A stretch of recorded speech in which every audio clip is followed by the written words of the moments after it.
Hello guys, कैसे हैं आप सब लोग। माय डीमन वाइफ के 21वीं एपिसोड के साथ हाजिर हूँ। लास्ट एपिसोड के एंड पे हमने देखा था कि डीमन क्वीन और कांटू की क्वीन के दरमियान सुलह हो जाती है। ये भी उनसे कहती है कि हमें इस जंगल की आग को बुझाना होगा, जबकि ट्विन सिस्टर्स उनसे कहती हैं ये काम हम पर छोड़ दो, हम आसमान से बादल बुलाकर इस आग को बुझा देंगे। फिर वो दोनों सिस्टर्स आगे बढ़ती हैं और अपनी मैजिकल पावर को इस्तेमाल करते हुए एक बड़ा सा समनिंग बैरियर बनाती हैं, जिसमें से इलेक्ट्रिसिटी निकलती है जो कि आसमान की तरफ जाती है और आसमान में बहुत सारे बादल इकट्ठा हो जाते हैं, जिससे बरसात होती है और वो सारी की सारी आग बुझ जाती है। कांटू की क्वीन आगे बढ़ती है और उनसे कहती है मुझे तुम लोगों पर इल्जाम नहीं लगाना चाहिए था, इसलिए मैं तुम सब लोगों से माफी मांगना चाहती हूँ। जियांग कांटू की क्वीन से कहता है हम लोग तुम्हारे जंगल में बिना पूछे दाखिल हुए हैं, इसलिए ये हमारी भी गलती बनती है, इसलिए हम लोग उन लोगों को ढूंढेंगे जिन लोगों ने इस जंगल को आग लगाई और उनको सजा देंगे। कांटू की क्वीन ये बात सुनने के बाद बहुत सारी जड़ों में से जमीन के अंदर से बहुत सारे टोकन्स निकाल लाती है। वो जमीन के अंदर से टोटल 5 टोकन निकाल कर लाती है और उनको दे देती है। वो सारे के सारे टोकन डीमन क्वीन को देती है। आयशा खुश हो जाती है और कहती है जीबी ने तो 5 टोकन हासिल कर भी लिए। कांटू की क्वीन उससे कहती है हमारे दरमियान गलतफहमी को दूर करने के लिए ये मेरा टोकन ऑफ एप्रिसिएशन है, तुम इसे रख लो।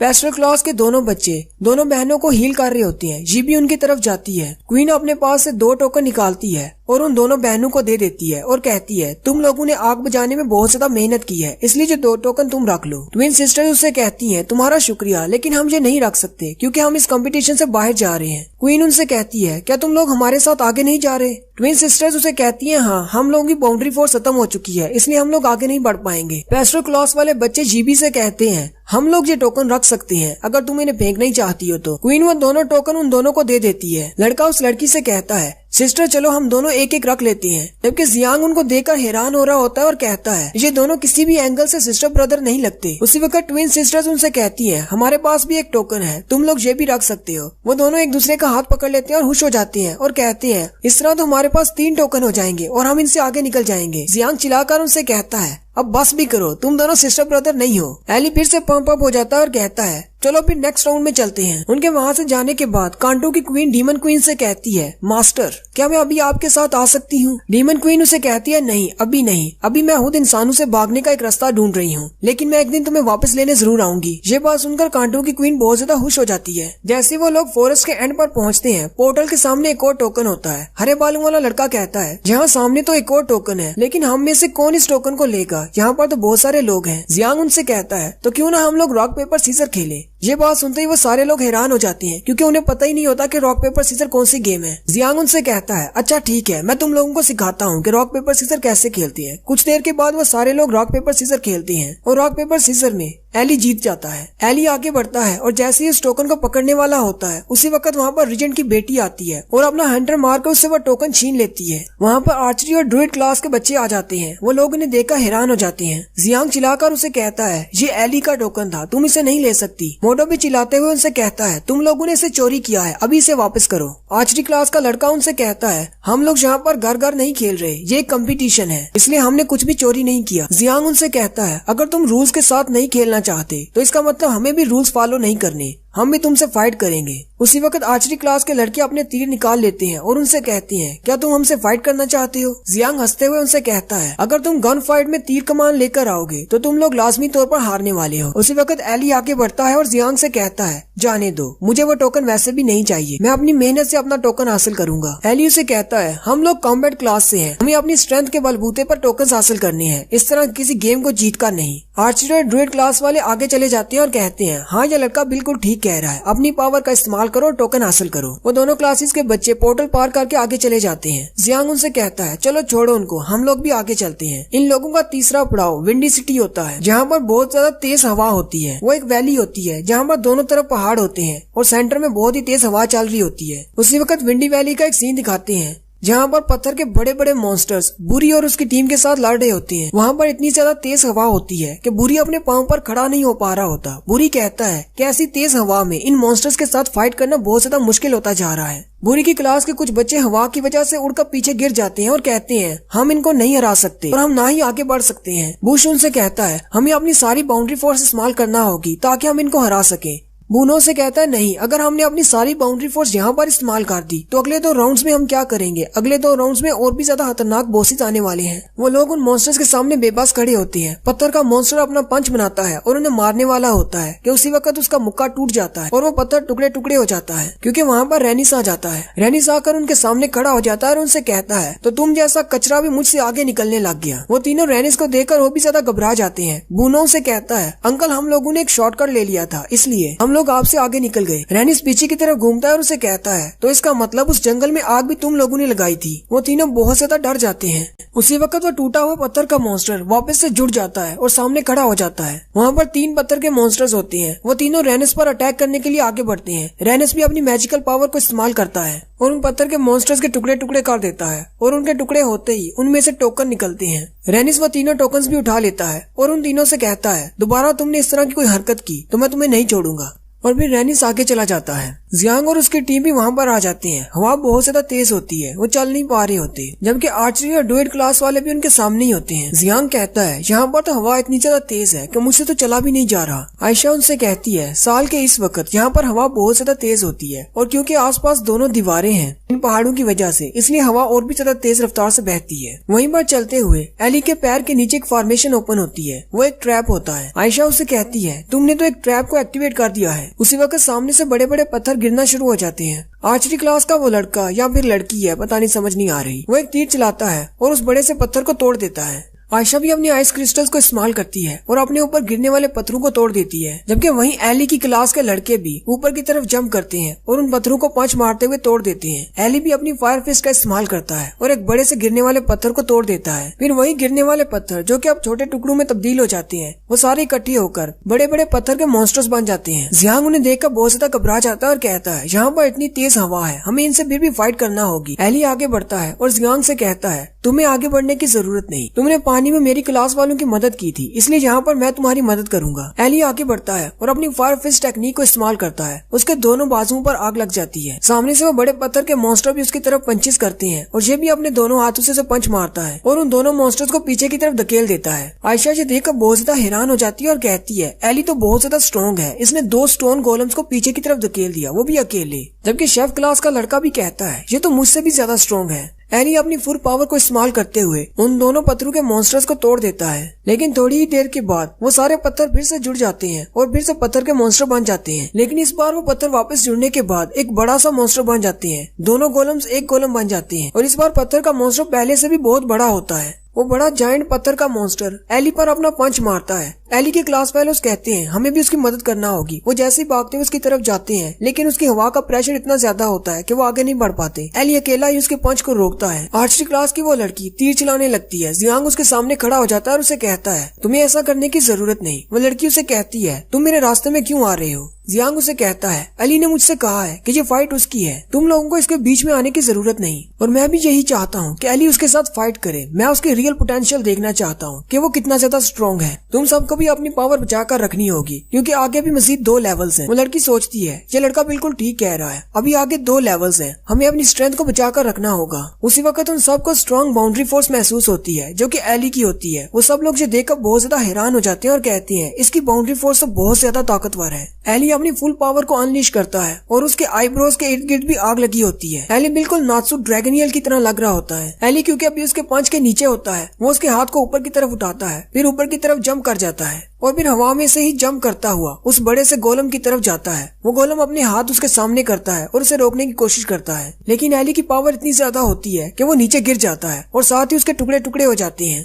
आयशा भी उन सब लोगों को प्रोटेक्ट करने के लिए अपने आगे एक शील्ड बना लेती है, जबकि ड्रूइड क्लास वाले भी अपने सामने एक शील्ड बना लेते हैं। जियांग चूंकि दूर अकेला खड़ा होता है, उसी वक्त क्वीन उसके सामने आकर खड़ी हो जाती है और उसे प्रोटेक्ट करती है। उसी वक्त रेनिस विंडी वैली के एंड तक पहुंच जाता है जहाँ पर वो पोर्टल होता है। उसे भी पीछे से एक बड़े से धमाके की आवाज आती है और रेनिस को महसूस होता है कि पीछे कोई बहुत ज्यादा स्ट्रॉन्ग शख्स है। वहीं पर वो पंछी भी उड़ रहा होता है जिसके जरिए से अरीना में बैठे लोग लाइव देख रहे होते हैं। अरीना में बैठे लोग बहुत ज्यादा हैरान हो जाते हैं और कहते हैं कॉम्बैट क्लास का ये लड़का तो बहुत ज्यादा स्ट्रॉन्ग है। ड्रूइड क्लास का टीचर यासू से कहता है माइक जासू, तुम्हारी क्लास के बच्चे तो बहुत ज्यादा शानदार हैं। तुमने तो बहुत ही अच्छी स्टडी करवाई है। टीचर माइक जासू उनसे कहती हैं, मेरे स्टूडेंट में बहुत ज्यादा पोटेंशियल है और मुझे लगता है कि वो एक दिन मुझसे भी ज्यादा स्ट्रॉन्ग हो जाएगा। वहीं जियांग के सामने क्वीन खड़ी होती है और उसे प्रोटेक्ट कर रही होती है और जियांग से कहती है, मेरे पीछे ही रहना। जियांग शर्माते हुए उसकी तरफ देखता है और कहता है, इसके इस मूव से तो मुझे इससे प्यार हो गया है। एली वापस जंप करता है और जियांग के पास आ जाता है। जियांग एली से पूछता है, क्या तुमने उस पत्थरों के मॉन्स्टर को हरा दिया?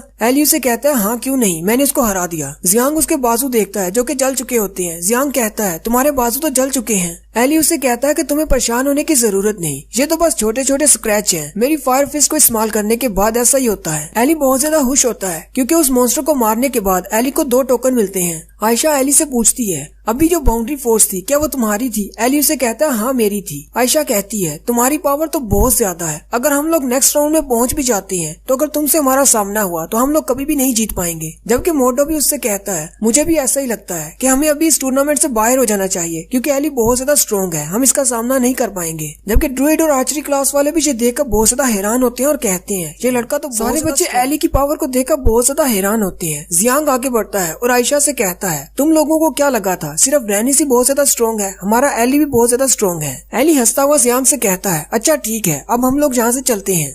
वो लोग अभी थोड़ा सा ही आगे बढ़ते हैं। हवा बहुत ज्यादा तेज होती है। मोटो उड़ता हुआ पीछे गिर जाता है। जबकि एली की क्लास का वो लड़का जो कि पहले राउंड में जख्मी हो गया था, वो कहता है, मैं अब मजीद नहीं चल सकता। जियांग आगे बढ़ता है और उससे पूछता है, तुम तो वही लड़की हो जो कि पहले राउंड में जख्मी हुए थे। एली उनसे कहता है, बस थोड़ी देर और सब्र करो, हम लोग बस पहुंचने वाले हैं। उसी वक्त शेफ क्लास का लड़का 9-9 आगे बढ़ता है और अपनी मैजिकल पावर को इस्तेमाल करते हुए एक बड़ी सी कढ़ाई बना लेता है और अपने सामने कर लेता है और उनसे कहता है, इसके पीछे पीछे चलो, इससे हवा का असर हम पर नहीं होगा। जियांग और मोटो से कहते हैं, 9-9 तुम तो बहुत ज्यादा अमेजिंग हो। ये बात सुनकर 9-9 भी खुश हो जाता है। फिर वो लोग जल्दी से वहाँ से चले जाते हैं। आर्चरी और ड्रूइड क्लास वाले पीछे रह जाते हैं और कहते हैं, वो इतनी जल्दी आगे कैसे बढ़ गए?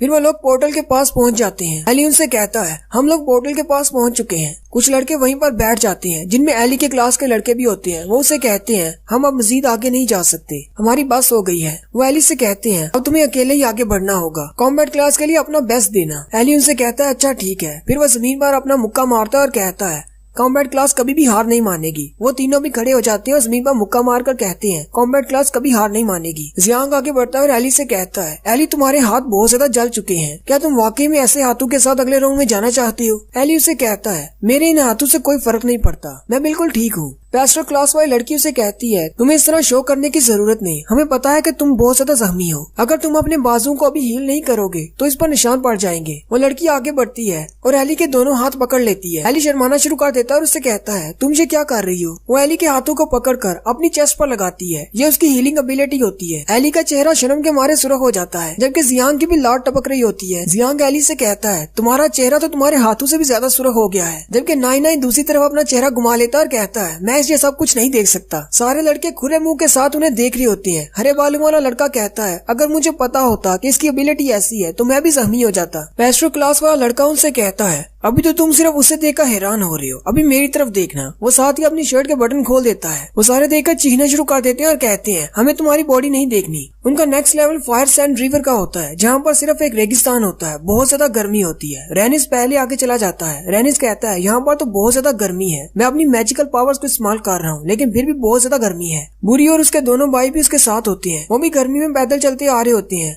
बुरी बुश से कहता है, तुम्हारे पास कुछ है तो जल्दी से निकालो, ये गर्मी तो बहुत ज्यादा है। बुश उसे कहता है, जालू ने मुझे जो स्लाइम दिया था वो इस गर्मी की वजह से बाहर नहीं निकल रहा। उसी वक्त उन्हें पीछे से धूल उड़ती हुई दिखाई देती है। वो पीछे की तरफ देखते हैं और कहते हैं, आखिर पीछे से क्या आ रहा है? पीछे से 2 आर्मी ट्रक आ रही होती हैं। वो उसे देखकर बहुत ज्यादा हैरान हो जाते हैं और कहते हैं, कहीं ये कोई मॉन्स्टर तो नहीं? लेकिन जब वो ट्रक्स उनके पास से गुजरती हैं तो वो कहते हैं, हमें लगता है ये फौजी क्लास वालों का काम है। जियांग और उसकी टीम ट्रक के पीछे बैठे होते हैं। उन्हें ट्रक की बॉडी के अंदर आयशा के मैजिक से आइस क्रिस्टल लगाए होते हैं, जिससे अंदर ठंड होती है। जियांग आयशा से कहता है, तुम्हारी मैजिकल एबिलिटी तो बहुत ज्यादा जबरदस्त है, ऐसे ही लग रहा है जैसे हम फ्रिज के अंदर बैठे हैं। जियांग उन तीनों को देखकर कहता है, ये तीनों तो रीजेंट के बेटे हैं। बुरी चिल्लाकर उनसे कहता है, मैं तुम लोगों को ऑर्डर देता हूँ, यहीं पर रुको और हमें भी अपने साथ लेकर चलो। जियांग एक्टिंग करता है और कहता है, ये लाल टमाटर क्या अभी बोल रहा था। ट्रक के अंदर बैठे सारे लड़के हंसना शुरू कर देते हैं और कहते हैं, प्रिंस को यहाँ पर भी अपनी प्रिंसगिरी सूझ रही है। प्रिंस चिल्लाकर उसे कहता है, क्या कहा तुमने? जबकि अरीना में भी सारे लोग ये बात सुनकर हंस रहे होते हैं कि प्रिंस बेचारे के साथ क्या हो रही है। ग्राउंड में बैठे दो बच्चे तज्जिया कर रहे होते हैं। एक दूसरे से कहता है, ये लोग बार बार अपनी नई इन्वेंशन इस्तेमाल करते हैं, कहीं ये रूल्स को तोड़ तो नहीं रहे। दूसरा कहता है, नहीं, मैजिक क्लास वाले मैजिक इस्तेमाल करते हैं, जबकि तलवारबाजी वाले तलवार का इस्तेमाल करते हैं, इससे रूल्स नहीं टूटते।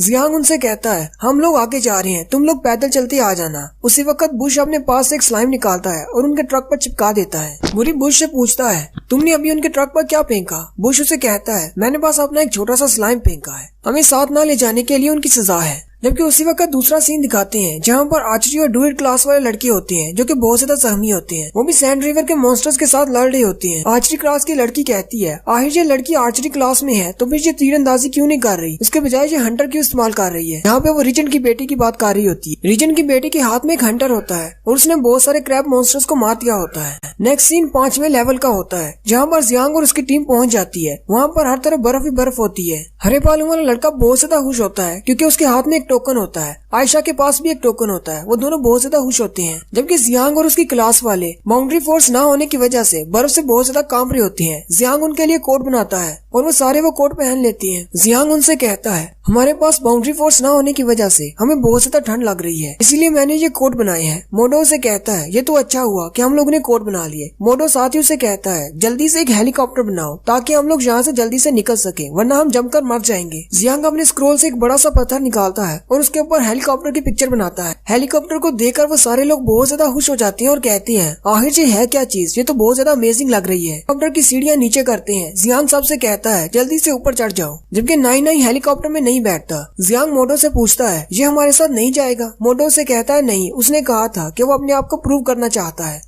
जैसे ही वो सारे लोग हेलीकॉप्टर में बैठ जाते हैं, हेलीकॉप्टर का पंखा घूमना शुरू हो जाता है। वो सारे बड़े ही आराम से जहाज के अंदर बैठे होते हैं। क्वीन कहती है, आखिर ये इतनी बड़ी चीज उड़ कैसे सकती है? जबकि उस हेलीकॉप्टर का पायलट जियांग होता है। जियांग उस हेलीकॉप्टर को उड़ा रहा होता है। जबकि उसी वक्त दिखाते हैं बुश का वो स्लाइम जियांग के बैग पर लगा होता है। उनका हेलीकॉप्टर उस क्लिफ के पास पहुंच जाता है। एक बड़ी सी आइस माउंटेन होती है जिसके ऊपर पोर्टल होता है जहां से इनकी रेस एंड होनी है। उसके पास पहुंचते ही उन्हें रेनिस नजर आता है जो कि उस माउंटेन के ऊपर चढ़ रहा होता है। जियांग उसे देखकर कहता है, ये तो अपना रेनिस है। आयशा रेनिस को देखकर कहती है, रेनिस तो बहुत ज्यादा स्ट्रॉन्ग है, फिर ये अपने हाथों की मदद से ऊपर क्यों चढ़ रहा है? ये अपने मैजिक को क्यों नहीं इस्तेमाल कर रहा? हरे बालों वाला लड़का भी कहता है, हाँ, ये मैजिक क्यों नहीं इस्तेमाल कर रहा? उसी वक्त आयशा चिल्लाकर कहती है, यहाँ पर कुछ बहुत ही गलत है। जियांग उसे कहता है, ऐसा क्या हुआ? तो साथ ही अरीना में भी दिखाते हैं कि उनका कांटेक्ट टूट जाता है, उनकी लाइव फीड खत्म हो जाती है। अरीना में बैठे सारे लोग कहते हैं, हमें कुछ भी दिखाई नहीं दे रहा। हैंस भी कहता है, आखिर यहाँ पर हो क्या रहा है? वो आपस में बातें करना शुरू कर देते हैं और कहते हैं, आखिर ये प्रोजेक्शन नजर क्यों नहीं आ रही? हमें तो पूरा कंपटीशन लाइव दिखाने का वादा किया गया था। फौजी क्लास के सीनियर स्टूडेंट्स कहते हैं, वहाँ पर मौसम बहुत ज्यादा खराब है, इसके अलावा वहाँ पर एब्सोल्यूट बेल्ट है, इसलिए वहाँ पर हमारा मैजिक काम नहीं करता। दूसरा लड़का उससे पूछता है, तो अगर वहाँ पर मैजिक काम नहीं करेगा तो वो लोग उस माउंटेन के ऊपर कैसे चढ़ेंगे? काइजर उसे कहता है, उन्हें अपनी फिजिकल एबिलिटीज को इस्तेमाल करना होगा, इसके अलावा उनके पास और कोई रास्ता नहीं। इसी तरह काफी देर गुजर जाती है। सूरज भी ढलने वाला होता है। अरीना में मौजूद सारी जनता भी बहुत ज्यादा थक चुकी होती है। किंग सोफी सास से पूछते हैं, तुम्हें क्या लगता है इस रेस को कौन जीतने वाला है? सोफी सास उनसे कहता है, मुझे नहीं पता, थोड़ी देर में सब कुछ पता चल जाएगा कि कौन जीतने वाला है। उसी वक्त उन्हें पोर्टल के सामने कोई आता हुआ नजर आता है। सभी की आंखें पोर्टल की तरफ लग जाती हैं। किस वक्त कौन वहां से निकलने वाला है, कौन सी क्लास का बच्चा सबसे पहले निकलेगा। लेकिन जैसे ही उस पोर्टल में से एक लड़का बाहर निकलता है तो सभी हैरान परेशान रह जाते हैं और कहते हैं, ये तो हो ही नहीं सकता, ये नामुमकिन है। सबसे पहले उस पोर्टल में से निया बाहर निकलता है जो कि शेफ की क्लास से है। अरीना में मौजूद सारी जनता हैरान परेशान हो जाती है और कहती है, एक कुक ये कंपटीशन कैसे जीत सकता है? टीचर मार्टिन शेफ की क्लास के टीचर से कहते हैं, तुमने अपने स्टूडेंट को बहुत ही अच्छा पढ़ाया है। शेफ टीचर हंसते हुए कहते हैं, तुम्हारा शुक्रिया। निया जैसे ही वहाँ से निकलकर बाहर आता है, उसकी जेब में से अपने आप टोकन निकलकर हवा में उड़ना शुरू हो जाते हैं। ऑटोमेटिकली उन टोकन्स को काउंट किया जाता है जिससे निया के टोटल 30 पॉइंट्स बनते हैं। मैजिक क्लास की टीचर उसे देखकर कहती है, 30 पॉइंट्स इतने भी बुरे नहीं। साथ ही वो ये सोच रही होती है, आखिर रेनिस कहाँ पर रह गया? वो इन सबसे ज्यादा स्ट्रॉन्ग था, उसे पहले पर आना चाहिए था। निया के बाद दूसरे नंबर पर जो उस पोर्टल में से निकलता है वो हमारा एली होता है। एली को देखकर जनता फिर से हैरान हो जाती है और कहती है, ये तो कॉम्बैट क्लास का स्टूडेंट है। एली के पास टोटल 4 टोकन होते हैं, इसलिए उसके 40 पॉइंट्स बनते हैं। अरीना में बैठे लोग बातें करना शुरू कर देते हैं। एक कहता है मुझे लगता है शायद यही इस बार चैंपियन बनेगा। दूसरा कहता है हाँ मुझे भी ऐसा ही लगता है। जबकि लड़कियां भी बहुत ज्यादा खुश हो जाती हैं और कहती हैं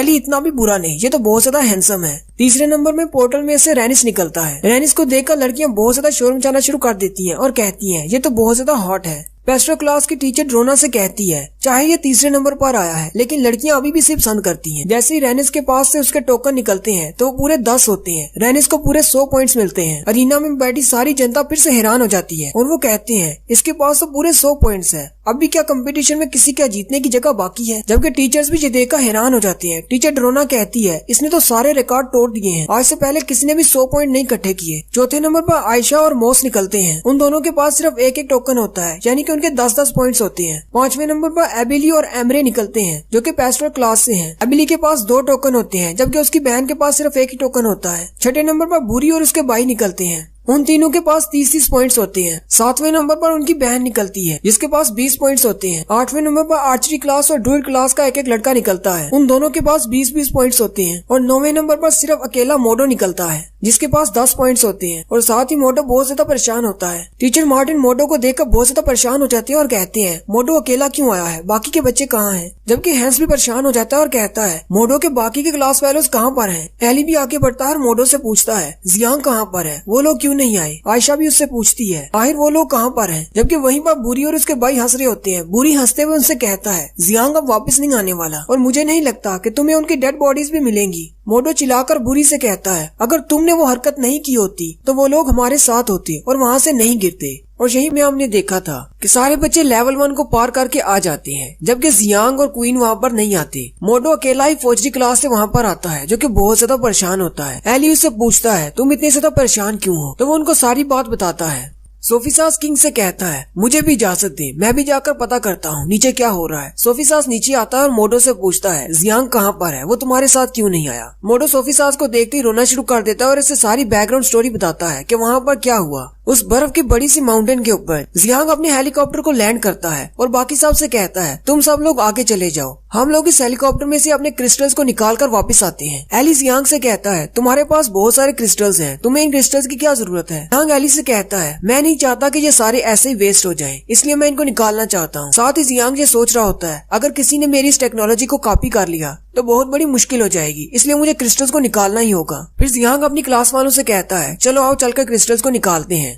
उसी वक्त उनके सर के ऊपर से स्लाइम का बना हुआ एक बड़ा सा पंछी उड़ता हुआ गुजरता है। उस पंछी के ऊपर तीनों प्रिंस बैठे होते हैं। उनके ऊपर से गुजरते हुए बुरी उनको देखकर हंसना शुरू कर देता है। जियांग उसकी तरफ देखता है और कहता है आखिर तुम लोग क्या करने वाले हो। उसी वक्त जियांग के बैग में से वो छोटा सा स्लाइम का टुकड़ा जो कि बुशी ने उसके ऊपर फेंका था वो बाहर निकल आता है और जंप करके सीधा बुश के हाथ में चला जाता है। बुश जियांग से कहता है मैं तुम्हारा शुक्रिया अदा करना चाहता हूँ क्योंकि तुमने हमें अपने टोकन दे दिए। जियांग से देखकर चिल्लाना शुरू कर देता है और कहता है मेरे सारे टोकन तुम्हारे पास कैसे चले गए, ये चीज तुमने हम पर कब छोड़ी। मोटो भी चिल्लाकर उससे कहता है ये बहुत ही बुरी बात है, हमें हमारे टोकन वापस दे दो। बुशी उसे कहता है हमने तुमसे तुम्हारे टोकन छीन लिए, अब तुम क्या कर सकते हो, तुम्हें अपने टोकन की खुद हिफाजत करना चाहिए थी। उसी वक्त एली आगे बढ़ता है और अपने पॉइंट से उन पर अटैक करता है, लेकिन बुशी अपने स्लाइम से उसके सामने एक शील्ड बना लेता है और हंसते हुए एली से कहता है एली तुम्हारे पंचेस में तो जरा भी दम नहीं।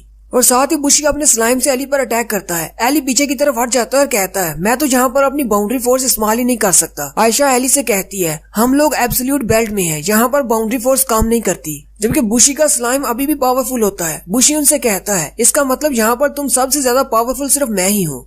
बुशी अभी अपने हाथ में अपना स्लाइम पकड़कर खड़ा होता है। उसी वक्त फौजी क्लास वाले अपनी गन्स निकालते हैं और उन पर गोलियां चलाना शुरू कर देते हैं। बुशी उनकी गोलियों से बचने के लिए अपने स्लाइम को अपने सामने शील्ड की तरह इस्तेमाल करता है। जबकि जियांग भी अपना बैग नीचे उतारता है और उनसे कहता है तुम लोग शायद भूल रहे हो, हमारे पास मैकेनिकल पावर है, हमें बाउंड्री फोर्स की जरूरत नहीं। वो अपने बैग में से एक बड़ा सा बजूका निकाल लेता है और उनकी तरफ फायर करता है। बुशी जल्दी से अपने स्लाइम से बड़ी सी एक दीवार बनाता है और अपने आप को प्रोटेक्ट करता है, लेकिन इस रॉकेट का धमाका इतना ज्यादा होता है कि वो अपने आप को प्रोटेक्ट नहीं कर पाते और उनका स्लाइम भी पिघलकर नीचे गिर जाता है।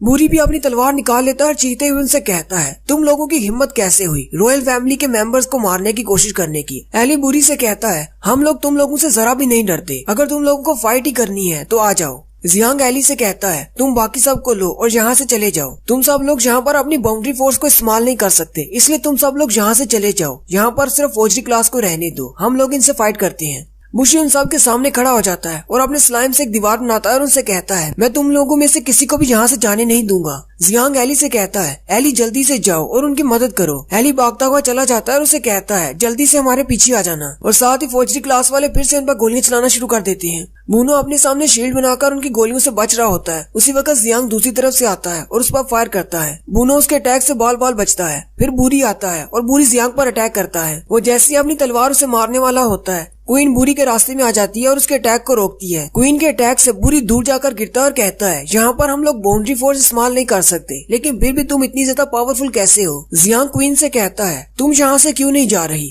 क्वीन उसे कहती है, क्योंकि मुझे इन सब के टोकन्स चाहिए, इसलिए मैं यहाँ से नहीं जाऊंगी। एली बाकी सब की मदद करते हुए बुशी के स्लाइम की दीवार को तोड़ देता है और वो सारे भागते हुए उस पोर्टल को पार करके अंदर चले जाते हैं। उन सब के पोर्टल को पार कर जाने के बाद बुशी हंसते हुए कहता है, अब तुम सब लोग यहीं पर मरने वाले हो। वो अपने स्लाइम की पावर को एनहेंस करता है और एक बड़ा सा हथौड़ा बना लेता है और उनसे कहता है, रॉयल फैमिली के प्रिंस के साथ फाइट करने का यही नतीजा होता है। और फिर अपने हथौड़े को बर्फ के ऊपर मारता है। बर्फ टूट जाती है और वो सारे नीचे गिरने लगते हैं। वो सारे लोग बर्फ के साथ नीचे गिर जाते हैं। बुरी और उसके भाई कहते हैं, हमें यहाँ से चलना चाहिए, और वो भी वहाँ से चले जाते हैं। मोडो नीचे गिरते हुए कहता है, मामा जब आप बूढ़ी हो जाएंगी तो मैं आपका ख्याल नहीं रख पाऊंगा, अब मैं मरने वाला हूँ। लेकिन उसी वक्त उसे क्वीन पीछे से पकड़ती है और घुमाकर वापस ऊपर क्लिफ की तरफ फेंक देती है। फिर क्वीन उन गिरते हुए पत्थरों के ऊपर से छलांगे लगाती हुई सीधी जियांग की तरफ आती है। जियांग क्वीन से कहता है, मुझे छोड़ो, बाकियों को बचाओ। क्वीन उसे कहती है, नहीं, मैं तुम्हें ऊपर की तरफ फेंक रही हूँ। जियांग क्वीन के नीचे होता है। वो ऊपर की तरफ देखता है तो एक बर्फ का बड़ा सा टुकड़ा ऊपर से नीचे की तरफ गिर रहा होता है। जियांग जल्दी से घूम जाता है और क्वीन को नीचे की तरफ कर देता है। वो बर्फ का टुकड़ा जियांग के सर में लगता है, जिससे उसे मुंह से खून निकलना शुरू हो जाता है और साथ ही जियांग बेहोश हो जाता है। क्वीन चिल्लाकर उसका नाम पुकार रही होती है और साथ ही वो बाकी सब को भी देख रही होती है। जियांग की क्लास के बाकी के 3 बच्चे नीचे गिर जाते हैं और ये लोग भी नीचे गिर जाते हैं और यहीं से हमारी स्टोरी फिर से प्रेजेंट में आ जाती है। मोडो रोता हुआ सोफी सास से कहता है, मुझे बस यहीं तक पता है, वो सारे लोग माउंटेन से नीचे गिर गए। ये सारी स्टोरी सुनने के बाद एली बहुत ज्यादा गुस्सा हो जाता है और बुरी और उसके भाइयों को गालियां देना शुरू कर देता है। टीचर मार्टिन भी सोच रहे होते हैं, कहीं मेरे प्यारे स्टूडेंट्स के साथ कुछ हो तो नहीं गया। एली अपनी फायर फिस्ट को रेडी करता है और बुरी और उसके भाइयों पर हमला करने के लिए आगे बढ़ता है उसी वक्त सोफी सास उसके सामने आ जाता है और उसे रोक देता है। कंपटीशन के बाहर तुम एक दूसरे से फाइट नहीं कर सकते, इस तरह करोगे तो तुम एलिमिनेट हो जाओगे। अगर तुम डिस्क्वालीफाई होना चाहते हो तो जाओ उन पर अटैक करो। एली सोफी सास से कहता है, ये टूर्नामेंट मेरे दोस्तों से ज्यादा अहम नहीं हो सकता। उसी वक्त आयशा उनसे कहती है, पोर्टल में से कोई बाहर निकल रहा है, उस तरफ देखो।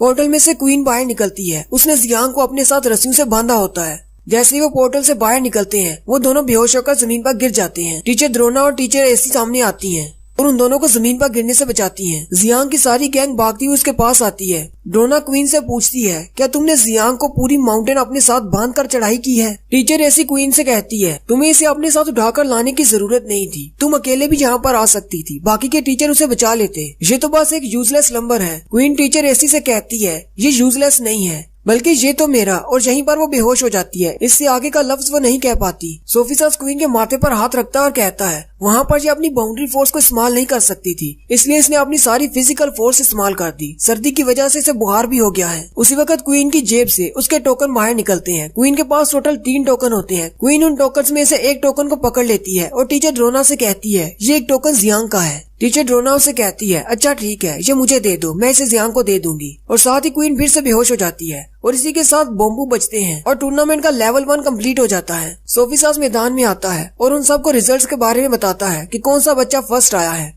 सोफी सास कहता है, 16 बच्चे अगले राउंड में जाएंगे। लेवल 1 में रेनिस 100 पॉइंट्स के साथ पहले नंबर पर आता है।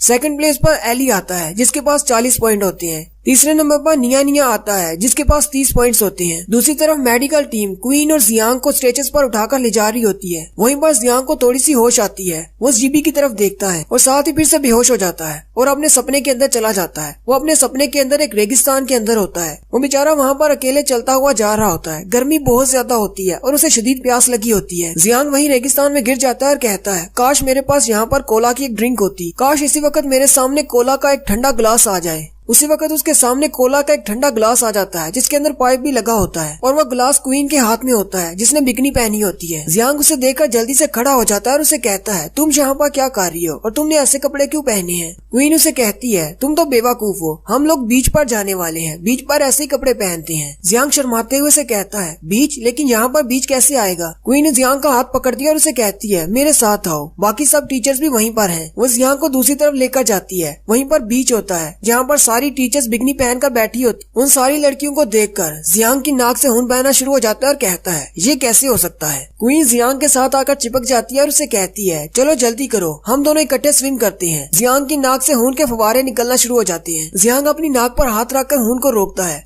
वो बाकी की सारी टीचर्स भी भागती उसके पास आती हैं और कहती हैं, हमें भी तुम्हारे साथ स्विमिंग करनी है, चलो आओ हमारे साथ स्विम करो। जियांग वहीं जमीन पर गिर जाता है। वो सारी उसको इर्द गिर्द से कवर कर लेती हैं और कहती हैं, जियांग जल्दी करो, जियांग हमारे साथ नहाओ। जियांग चिल्लाना शुरू कर देता है और उनसे कहता है, मुझसे दूर रहो। इसी दौरान वो अपने हाथ पैर भी चला रहा होता है, लेकिन जैसे ही उसकी आंख खुलती है तो वो हॉस्पिटल के बिस्तर पर पड़ा होता है, जबकि उसके सामने टीचर मार्टिन और उसकी क्लास के बच्चे होते हैं। टीचर मार्टिन जियांग से कहते हैं, क्या तुमने कोई बुरा सपना देखा? टीचर मार्टिन के चेहरे पर जियांग के पैर का निशान होता है, क्योंकि चिल्लाते हुए जियांग ने टीचर मार्टिन के चेहरे पर किक मारी होती है। जियांग टीचर से पूछता है, टीचर आपके चेहरे पर क्या हुआ? टीचर उसे कहती है, कोई बात नहीं, मैं इस पर कोई बम लगा लूंगा। जियांग सर पर हाथ रखता है और कहता है, किसने सोचा था कि इतनी खूबसूरत लड़कियों का सपना देखकर भी मैं डर जाऊंगा। और यहीं पर हमारी 23वीं एपिसोड का एंड होता है। जियांग को होश आ जाती है। जियांग होश आने के बाद उनसे जीबी के बारे में पूछता है, यानी कि क्वीन के बारे में पूछता है। मोडो जियांग को बताता है, जब तुम बेहोश थे तो एली और दूसरे क्लास फेलोज भी तुमसे मिलने के लिए आए थे, लेकिन उन्हें ट्रेनिंग करनी है क्योंकि राउंड 2 शुरू होने वाला है, इसलिए वो सारे वापस चले गए। जियांग उनसे कहता है, वो सारे अभी मरते मरते बचे हैं और फिर से वो ट्रेनिंग कर रहे हैं ताकि नेक्स्ट राउंड में भी कम्पीट कर सके। जियांग अपनी क्लास वालों से पूछता है, तुम लोग भी तो क्लिफ से नीचे गिरे थे, फिर तुम लोग सही सलामत कैसे हो? तुम्हें क्या हुआ? जियांग का क्लास फेलो से कहता है, मुझे ठीक से याद नहीं, हम लोग वहाँ से नीचे गिरे थे, बस हमें इतना याद है कि हमारे हाथ पर कुछ चीज चमक रही थी और उसके बाद हम लोग यहाँ पर आ गए। दूसरा क्लास फेलो उसे कहता है, हाँ मुझे भी याद है, मेरे हाथ पर भी एक मैजिक मार्क था, उसके बाद हम लोग यहाँ पर ट्रांसफर हो गए। जियांग कहता है, तो इसका मतलब हमने जो रजिस्ट्रेशन साइन की थी वो असल में हमारी सेफ्टी थी, अगर कंपटीशन के दौरान हमें कुछ हो जाता है तो वो लोग हमें बचा लेंगे। जियांग उनसे पूछता है, अच्छा मुझे ये बताओ, हमारी क्लास से कौन से बच्चे नेक्स्ट राउंड में जा रहे हैं? वो उसे कहते हैं, सिर्फ तुम और मोडो। मोडो उससे कहता है, जीबी ने मुझे वापस माउंटेन पर फेंक दिया था, इसलिए मैं तुम लोगों से पहले वहाँ पर आ गया, और इसके अलावा जीबी ही तुम्हें पोर्टल से पार उठाकर लाई थी और उसने तुम्हें अपना टोकन भी दे दिया, इसलिए तुम भी पास हो गए। जियांग उनसे फिर से पूछता है, जीबी कहाँ पर है और वो कैसी है? टीचर मार्टिन उसे कहते हैं, वो बिल्कुल ठीक है, वो इस वक्त सोफी सास के घर पर है और उसके साथ तलवारबाजी की ट्रेनिंग कर रही है। उसी वक्त बाहर का सीन दिखाते हैं। क्वीन और सोफी सास दोनों ट्रेनिंग कर रहे होते हैं। सोफी सास जीबी की तारीफ करता है और उसे कहता है, टीचर द्रोना ने तुम्हें बहुत ही अच्छे से ट्रेन किया है। उसी वक्त वहाँ पर जियांग आ जाता है और जीबी से कहता है, तुम्हें अपने आप पर इतना ज्यादा जोर नहीं देना चाहिए, तुम अभी अभी रिकवर हुई हो। जीबी उसकी बात का कोई भी जवाब नहीं देती। जियांग फिर से उससे कहता है, तुम कल कंपटीशन में हिस्सा नहीं ले सकती, तुम जख्मी हो। और साथ ही जियांग उसे कहता है, मैंने ये बात भी सुनी है कि तुम मुझे उठाकर ऊपर तक लाई थी। क्वीन उसके पास से दूसरी तरफ चली जाती है और उसे कहती है, कोई भी गलत बात मत सोचना, मैं तुम्हें सिर्फ इसीलिए उठाकर ऊपर लाई थी ताकि मेरा एक दुश्मन कम हो जाए, कंपटीशन में तुम मेरे साथ रहोगे। जबकि सोफी सास और अलीना दोनों दूर खड़े ये देख रही होती हैं। जियांग उनको देखकर हंसना शुरू कर देता है। जियांग क्वीन से कहता है, अगली बार हम दोनों जब कंपटीशन में मिलेंगे तो हम दोनों हस्बैंड वाइफ नहीं होंगे, मैं पूरी तरह से तुम्हारा मुकाबला करूंगा। क्वीन उसे कहती है, हाँ मैं देख लूंगी, तुम ट्राई करके देख लो। उनको उसकी बात सुनकर बहुत गुस्सा आता है और कहता है, अब इसको क्या हो गया, मैंने इसको क्या कह दिया? सोफी सास आगे बढ़ता है और जियांग से कहता है, तुम्हें टेंशन लेने की जरूरत नहीं, तुम दोनों में से जो भी जीते कब तो एक ही घर में आने वाला है। जियांग उसे कहता है, हाँ ठीक है, लेकिन उसका एटीट्यूड मेरे साथ बिल्कुल भी ठीक नहीं। सोफी सास जियांग से कहता है, तुम्हें भी जाकर प्रैक्टिस करना चाहिए क्योंकि कल कंपटीशन में तुम्हारा मुकाबला तीनों प्रिंस के साथ है। जियांग चिल्लाना शुरू कर देता है और उसे कहता है, मेरा मुकाबला, वो भी पहले नंबर पर, ये कैसे हो गया? सोफी सास उसे कहता है, ये किसी ने जानबूझकर नहीं किया, बल्कि ये सब कुछ रैंडम हुआ है। अब तुम्हारी किस्मत में प्रिंस के साथ लड़ना ही लिखा था, क्योंकि तुम और जीबी दोनों बीमार थे और तुम्हें हॉस्पिटल ले जाया गया, इसलिए तुम्हें इस बारे में पता नहीं है। जियांग कहता है, ठीक है, कोई बात नहीं, पिछली बार उन्होंने मुझे बहुत ही बुरी तरह पीटा था, लेकिन इस बार वो जरूर हार मानेंगे। अगले दिन फिर से सीन अरीना का होता है। सारी जनता मैच देखने के लिए वहाँ पर आ जाती है। हैंस बहुत ज्यादा खुश होता है और कहता है, मुझे तो यकीन नहीं हो रहा, इस साल हमारी क्लास के भी 2 बच्चे नेक्स्ट राउंड तक पहुँच गए हैं। उसके साथ बैठा लड़का उसे कहता है, जियांग ने नई ड्राइंग्स बनाई है इस मुकाबले को जीतने के लिए। वहीं पर दिखाते हैं कि मोटो बहुत ज्यादा परेशान होता है और कहता है, मैं क्या करूंगा, मुझे तो फाइटिंग आती नहीं। मुझे नहीं लगा था कि मैं फर्स्ट राउंड को भी कंप्लीट कर पाऊंगा, लेकिन अब जबकि मैं सेकंड राउंड में पहुंच चुका हूं, अब मुझे किसी के साथ फाइट करना पड़ेगी। जियांग उसे कहता है रिलैक्स हो जाओ, ऐसे करने से तुम जीतने नहीं वाले। जियांग के हाथ में उनके मैचों की लिस्ट होती है। जियांग कहता है हम तीनों का मुकाबला तीनों प्रिंस के साथ होने वाला है। मोडो जियांग से पूछता है लास्ट टाइम उसने तुम्हें बहुत ही बुरी तरह पीटा था, तुम्हें लगता है कि तुम बुशी को हरा पाओगे? जियांग बहुत ज्यादा कॉन्फिडेंट होता है और उसे कहता है मेरे पास एक नया तरीका है, मुझे लगता है कि मैं तीनों में से किसी को भी हरा सकता हूँ, इसलिए तो मैंने मैच से पहले ही बहुत सारी तैयारी कर रखी है। अब बस सब लोगों को देखना है कि कैसे मैं उस प्रिंस को पीटता हूँ। कंपटीशन में हिस्सा लेने वाले सारे बच्चे ऊपर स्टेज पर खड़े हो जाते हैं। मोडो भी उनके साथ ऊपर चला जाता है। एली उसे कहता है जियांग बहुत ज्यादा टैलेंटेड है, मुझे लगता है कि वो फर्स्ट राउंड बहुत ही आसानी से जीत जाएगा। जबकि क्वीन भी वहीं पर खड़ी देख रही होती है। बुशी और बूनो भी वहीं पर होते हैं। एरिना के सेंटर में सोफी सास आता है और सेकंड राउंड के शुरू करने का ऐलान करता है। वो दोनों कम्पिटिटर्स को बुलाता है। सबसे पहले वो बुशी को बुलाता है और दूसरे नंबर पर वो जियांग को बुलाता है जो कि फोर्जरी क्लास से है। एली उसे देखकर कहता है जियांग तो बहुत ज्यादा अजीब लग रहा है, उसने अपने लुक्स चेंज किए हैं। आयशा भी ये देखकर कहती है क्या उसने अपनी बैग पर एक तलवार रखी हुई है?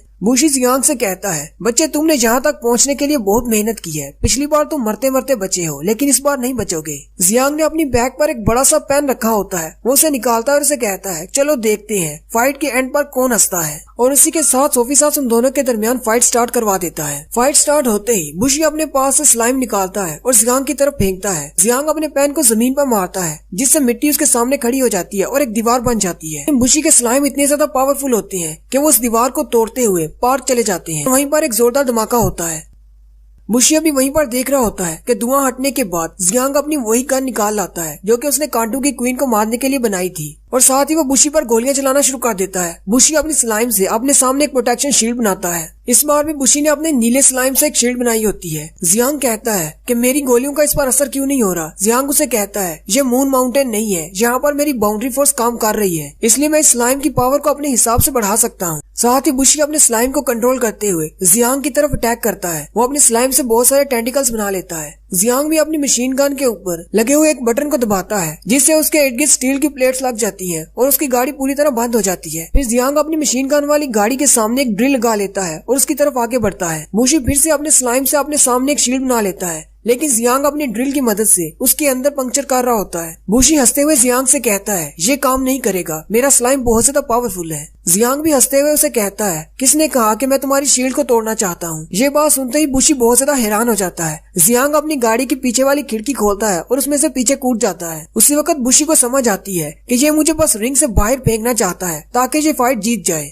और ऐसा ही होता है। जियांग की गाड़ी के साथ ही बुशी पीछे की तरफ धकेला जाता है और जाकर दीवार के साथ लगता है, जबकि जियांग उससे पीछे से आराम से निकल आता है। अरीना में बैठी सारी अवाम बहुत ज्यादा खुश हो जाती है और कहती है फोर्जरी क्लास का लड़का तो बहुत ज्यादा स्ट्रॉन्ग है। जियांग भी अपना पेन उठाकर अपनी जीत का जश्न मना रहा होता है। शेफ क्लास के टीचर मार्टिन से कहते हैं तुमने तो अपने बच्चों को बहुत ही अच्छा पढ़ाया है। टीचर मार्टिन उसका शुक्रिया अदा करते हैं, जबकि किंग भी जियांग की तारीफ करते हैं और कहते हैं ये लड़का तो बहुत ही अच्छा है। एली और मोटो भी बहुत ज्यादा खुश हो जाती है। जियांग अभी अरीना में अपनी जीत का जश्न मना रहा होता है। उसी वक्त बुशी अपने स्लाइम से एक हाथ बनाता है और जियांग का गला पकड़ लेता है। बुशी असल में रिंग से बाहर नहीं गिरा होता, वो सामने दीवार के साथ अपने स्लाइम के साथ चिपका होता है। फिर वो अपने स्लाइम को एक स्पाइडर बना लेता है और उसकी बहुत सारी टांगे निकल आती हैं। बुशी हंसते हुए जियांग से कहता है तुम्हें क्या लगा था कि तुम मुझे इतनी आसानी से हरा पाओगे? और वो साथ ही जियांग के गले को और भी ज्यादा जोर से दबा रहा होता है। जियांग अपने पेन पर लगे हुए फायर रेड क्रिस्टल से उसके स्लाइम को काट देता है। बुशी का ब्लू स्लाइम वहीं पर जलकर खाक हो जाता है, जबकि ये देखकर बुशी भी बहुत ज्यादा हैरान हो जाता है। जियांग उसे कहता है तो मैंने बिल्कुल ठीक गैस किया था। बुशी उसे कहता है तुमने क्या गैस किया था? जियांग उसे कहता है लास्ट टाइम डेजर्ट में जब हम लोग वहाँ से अपने ट्रक में जा रहे थे तो तुमने अपने स्लाइम के साथ हम पर अटैक नहीं किया, तो मुझे वहीं पर पता चल गया था कि तुम्हारा स्लाइम फायर के सामने बेकार है। बुशी चिल्लाकर उसे कहता है ऐसी बात नहीं है, मैं उसे वहाँ पर इस्तेमाल नहीं करना चाहता था। जियांग उसे कहता है अब तुम्हें मजीद झूठ बोलने की जरूरत नहीं, तुम्हारे स्लाइम की यही वीकनेस है, तुम्हारा ये ब्लू स्लाइम हीट को बर्दाश्त नहीं कर सकता। बुशी ये बात सुनकर थोड़ा सा घबरा जाता है और इसी के साथ जियांग अपने पास एक और पेज निकालता है और उसे कहता है तुम्हारी इसी एबिलिटी को खत्म करने के लिए मेरे पास एक और वेपन है जिसकी मैंने पिक्चर बना कर रखी है। वो अपना पेपर जमीन पर रखता है जिसमें से एक बड़ा सा पत्थर निकलता है। बुशी बहुत ज्यादा घबरा जाता है और जल्दी से उसके ऊपर अटैक करता है और कहता है मैं तुम्हें कोई नया वेपन बनाने ही नहीं दूंगा, मैं तुम्हारे इस पत्थर को तोड़ दूंगा। और वो अपने स्लाइम के टेंटिकल्स को इस्तेमाल करते हुए जियांग के उस पत्थर को तोड़ देता है। जियांग का वो बड़ा सा पत्थर टुकड़े टुकड़े हो जाता है। जियांग जल्दी से पीछे की तरफ हट जाता है और अपने पेन को अपने इर्द गिर्द घुमाता है, जिससे उसके इर्द गिर्द एक शील्ड बन जाती है और जियांग अपने आप को उस शील्ड के अंदर ट्रैप कर लेता है। बुशी आगे बढ़ता है और अपने स्लाइम के टेंटिकल्स के साथ उसकी शील्ड पर अटैक करता है और उसे कहता है, ये मिट्टी की शील्ड तुम्हें नहीं बचा सकती। उसके स्लाइम उसकी शील्ड के अंदर चले जाते हैं। अगर तुम इस बड़े से डोम के अंदर बैठकर कुछ बनाने वाले हो तो मैं तुम्हें इसी डोम के अंदर मार डालूंगा। ये देखकर टीचर मार्टिन और हैंस लोग भी बहुत ज्यादा हैरान हो जाते हैं। वो कहते हैं इस तरह तो जियांग मर जाएगा। किंग भी सोफी सास से कहती है, क्या ये कंपटीशन खत्म हो गया? जबकि बुशी अभी भी अपने टेंटिकल से उस पर अटैक किए जा रहा होता है। वो उसकी पूरी की पूरी शील्ड तोड़ देता है, लेकिन नीचे जियांग नहीं होता। जियांग ने उस शील्ड के अंदर ही एक नया मेन होल बनाया होता है और वो उसके अंदर चला जाता है और दूसरी तरफ से एक और होल बनाकर उसमें से बाहर निकल आता है।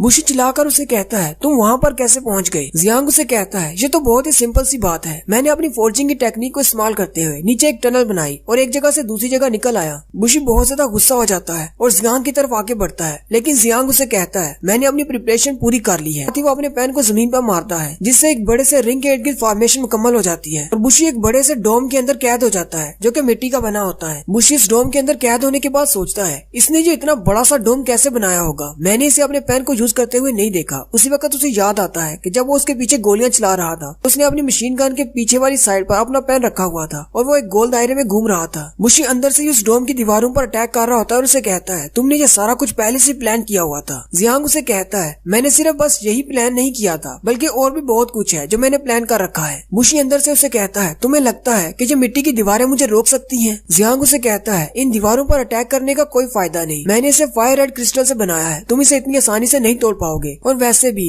ये सिर्फ तुम्हें रोकने के लिए नहीं है, इसके अंदर तुम्हारे लिए एक और सरप्राइज है। थोड़ी देर पहले जो तुमने मेरा पत्थर तोड़ा था, उसके अंदर एक स्पेशल वेपन है जो कि मैंने हाथ तुम्हारे लिए बनाया था। बुशी अपने पीछे की तरफ देखता है तो वो पत्थर के टुकड़े उसके पीछे पड़े होते हैं और उन सारे पत्थर के टुकड़ों के अंदर टाइम बॉम्ब्स होते हैं। बुशी ये देखकर बहुत ज्यादा घबरा जाता है। उसी वक्त उन बॉम्ब्स का टाइम खत्म हो जाता है और साथ ही एक जोरदार धमाका होता है। सारे टीचर्स और सारे कम्पिटिटर्स ये देखकर बहुत ज्यादा हैरान हो जाते हैं। उन्हें उस धमाके की पावर महसूस होती है, जबकि अरीना में बैठे लोग जो बातें करना शुरू कर देते हैं। क्या प्रिंस हार गया, वो भी इतनी आसानी से? क्या वाकई में फोर्जिंग क्लास के लड़के ने प्रिंस को हरा दिया? जबकि दूसरे कुछ बच्चे बातें कर रहे होते हैं, इस लड़के को बहुत ज्यादा भुगतना पड़ेगा क्योंकि बुशी रॉयल फैमिली का मेंबर है। अगर वो मर गया तो इसे जरूर सजा होगी। उसी वक्त ब्लैक शैडो में दिखाते हैं कि जियांग की एकेडमी के प्रिंसिपल भी ये सब कुछ देख रही होती है और कहती हैं, ये लड़का तो टीचर मार्टिन से भी ज्यादा पावरफुल है। लेकिन ये इतनी आसानी से जैसे किंग बहुत ज्यादा परेशान हो जाते हैं। सोफी सास प्रिंस को उदास देकर कहती हैं, आपको घबराने की जरूरत नहीं, कोई भी स्टूडेंट मरने नहीं वाला क्योंकि उन्होंने रजिस्ट्रेशन की हुई है। इसलिए इस कंपटीशन को उनकी सेफ्टी को मद्देनजर रखते हुए रखा गया है। कंपटीशन के दौरान कोई भी बच्चा जान से नहीं जाएगा। सोफी सास की ये बात सुनकर किंग को थोड़ा हौसला होता है, जबकि जियांग अरीना में खड़ा ये बात सोच रहा होता है। अब सबको पता चल गया है कि मैंने एक प्रिंस को मार दिया है, अब कोई भी हमसे पंगा नहीं लेगा। जियांग सोफी सास से कहता है, सोफी सास जल्दी से विनर का ऐलान करो, मैं ये फाइट जीत चुका हूँ। लेकिन उसी वक्त जियांग के पीछे डोम के ऊपर एक क्रैक पड़ता है, जिससे वो दीवार टूटना शुरू हो जाती है। जियांग बहुत ज्यादा घबरा जाता है और कहता है, क्या उन बॉम्ब्स के फटने के बाद भी ये नहीं मरा?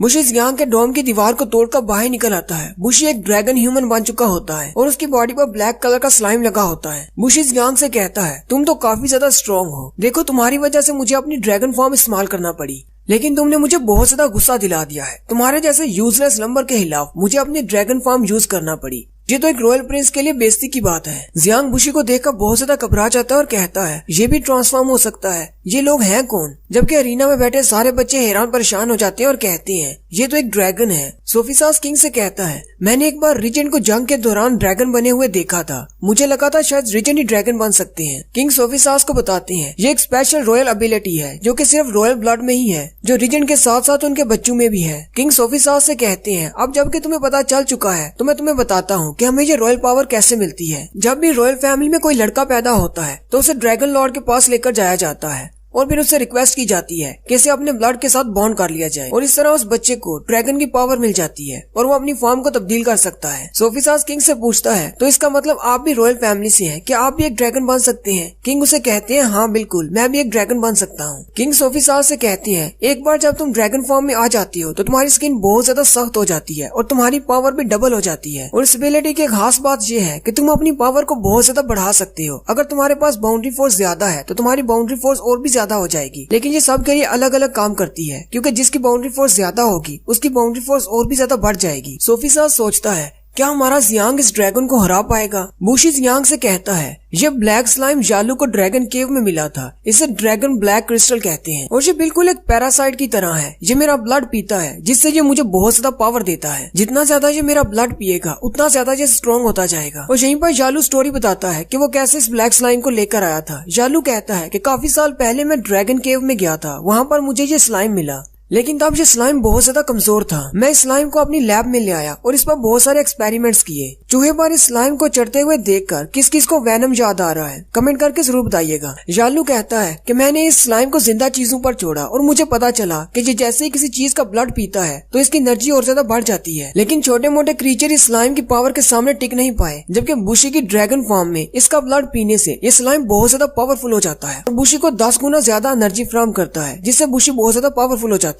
जालू कहता है, ये सारे लोग हमेशा ये कहते रहे हैं कि मैजिक क्लास सबसे ज्यादा पावरफुल है, लेकिन मुझे नहीं लगता। मुझे तो लगता है कि रेनिस भी हमारे बुशी को नहीं हरा सकता, जबकि उसके पास ब्लैक स्लाइम हो। जियांग सोचता है, अगर एक बॉम्ब से भी ये नहीं हार सका तो इसका मतलब मैं जो भी चीजें पहले इस्तेमाल करता रहा हूँ वो सारी चीजें नहीं इस्तेमाल कर सकता। वो जल्दी से अपने पास से एक पेपर खोलता है और उसमें से बड़ी सी मशीन गन निकाल लेता है और बुशी पर गोलियां चलाना शुरू कर देता है। लेकिन बुशी की स्किन इतनी ज्यादा हार्ड होती है कि उसके ऊपर उसकी गोलियों का जरा भी असर नहीं होता। बुशी हंसते हुए आगे की तरफ बढ़ता है और उसे कहता है, तुम्हारे इस तरह के अटैक मेरे ऊपर जरा भी काम नहीं आएंगे, क्योंकि मेरी बॉडी बहुत ज्यादा हार्ड है। साथ ही बुशी अपने ब्लैक स्लाइम को इस्तेमाल करते हुए टेंटिकल्स बनाता है और उसकी दोनों मशीन गन्स को तोड़ देता है। फिर वो जियांग की तरफ अटैक करता है, लेकिन जियांग अपने सामने एक शील्ड बना लेता है। इस बार जियांग ने स्टील की शील्ड बनाई होती है, लेकिन बुशी का स्लाइम उसकी स्टील को भी तोड़ देता है और जियांग से कहता है, मेरे ब्लैक स्लाइम के सामने तुम्हारी रेड स्टील भी कागज की तरह है। और साथ ही वो उसकी स्टील की शील्ड को भी तोड़ देता है, जबकि उसके पीछे जियांग ने एक रॉकेट लॉन्चर बनाया होता है और उसके ऊपर रॉकेट से हमला करता है। बुशी उन रॉकेट्स को रोकने के लिए अपना बाजू आगे करता है, लेकिन असल में वो रॉकेट्स नहीं होते, उनमें से एक और स्लाइम निकलता है जो कि बुशी के बाजू पर चिपक जाता है। जियांग बहुत सारे स्लाइम्स उसकी तरफ फेंकता है और साथ ही उसके इर्द गिर्द एक दायरे की शक्ल में उसने बहुत सारे बॉम्ब्स लगाए होते हैं। बुशी उसे कहता है, क्या तुम्हारा बस हो गया, अब मैं स्टार्ट करूं? लेकिन साथ ही उसके आसपास वाले सारे बॉम्ब फट जाते हैं और वहाँ से सारा अरीना टूटकर नीचे गिर पड़ता है। बुशी भी उस अरीना के बड़े से गड्ढे के अंदर गिर जाता है। बुशी नीचे गिरने के बाद बहुत ज्यादा गुस्सा हो जाता है और उसे कहता है, तुम्हारे इन अटैक से मुझ पर कोई भी असर नहीं होने वाला, अब मैं तुम्हें जरूर मार डालूंगा। जियांग भी नीचे उतर आता है और उसे कहता है, उल्लू के बट्टे जरा गौर से देखो, तुम्हें जरा भी अंदाजा नहीं मैंने तुम्हारे लिए क्या कुछ प्लान कर रखा है। जियांग नीचे उतरते ही जमीन पर अपना पेन मारता है।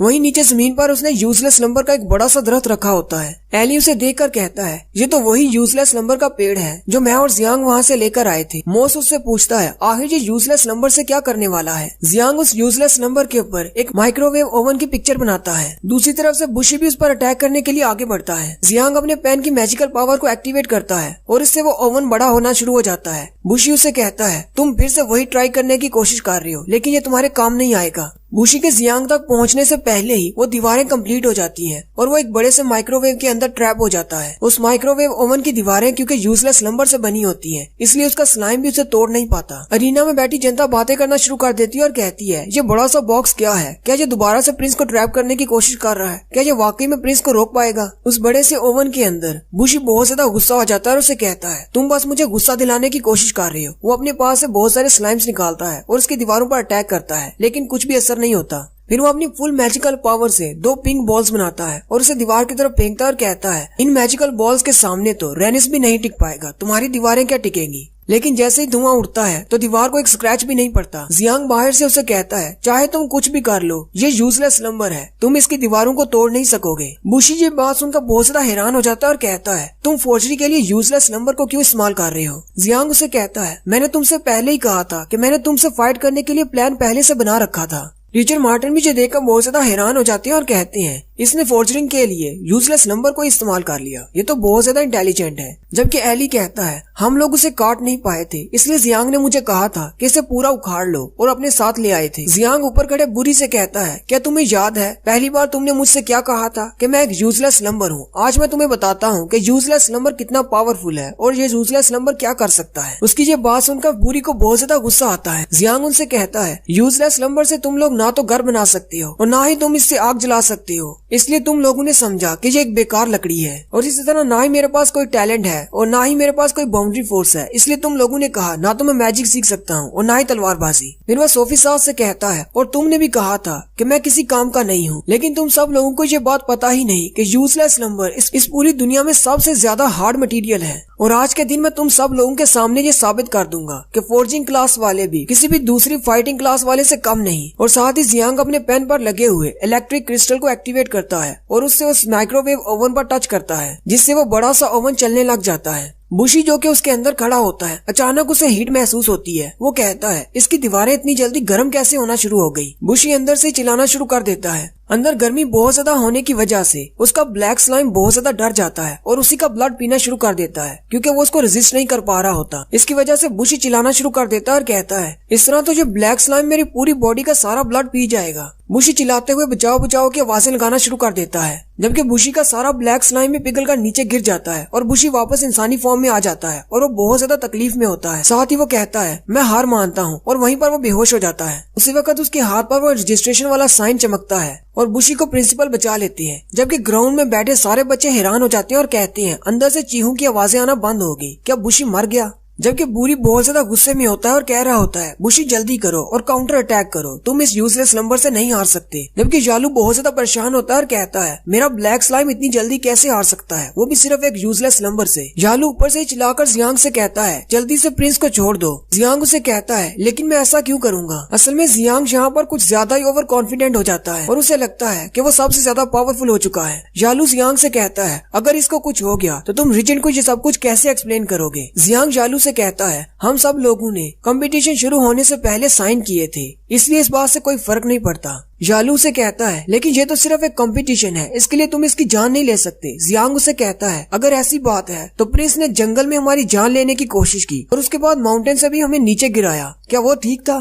जियांग भी नीचे की तरफ उतरता है और कहता है, कहीं ऐसा ना हो कि वो मरने का नाटक कर रहा हो और वो बाहर निकलते ही मुझे मार डाले, इसलिए मैं चाहता हूँ कि पहले वो सरेंडर करे। जियांग कहता है, लेकिन मेरे ख्याल में मैंने थोड़ी देर पहले उसे सरेंडर करने की आवाज करते हुए सुना था। उसी वक्त अरीना में खड़े सारे लोग बहुत ज्यादा हैरान हो जाते हैं, क्योंकि पीछे से एक पोर्टल ओपन होता है। बुशी की बॉडी माइक्रोवेव ओवन की वजह से बहुत ज्यादा जल चुकी होती है और वो उसमें से बाहर गिरता है, जबकि बुशी के साथ स्कूल के प्रिंसिपल भी बाहर निकलते हैं। प्रिंसिपल बाहर निकलते ही किंग को हेलो बोलते हैं और उनसे कहते हैं, मेरा नाम वेस्ली आंद्रे है और मैं स्कूल का प्रिंसिपल हूँ। किंग भी उसे देखकर बहुत ज्यादा खुश हो जाती हैं। किंग प्रिंसिपल से कहते हैं, मुझे नहीं लगा था कि तुम भी यहाँ पर मैच देखने के लिए आने वाले हो। जियांग भी प्रिंसिपल को देखकर बहुत ज्यादा हैरान हो जाता है, जबकि बच्चे बातें कर रहे होते हैं और कहते हैं, हमने तो सुना था कि इसकी उम्र 200 साल है, लेकिन ये तो बहुत ज्यादा यंग और हैंडसम है। प्रिंसिपल उनसे कहते हैं, मैं यहाँ पर आना तो नहीं चाहता था, इसलिए मैं सीक्रेट में ही बैठकर बच्चों को प्रोटेक्ट कर रहा था, लेकिन ये राउंड बहुत ज्यादा एक्साइटिंग था, इसलिए मैं यहाँ पर आ गया। और यहीं पर आ जाते हैं। जियांग प्रिंसिपल को देखकर घबरा जाता है और कहता है, मुझे नहीं पता कि ये रीजेंट के साथ मिला हुआ है या नहीं, पर मुझे लगता है ये बहुत ज्यादा पावरफुल है। प्रिंसिपल जियांग का हाथ पकड़ते हैं और ऊपर की तरफ करते हुए कहते हैं, आज की हमारी इस फाइट का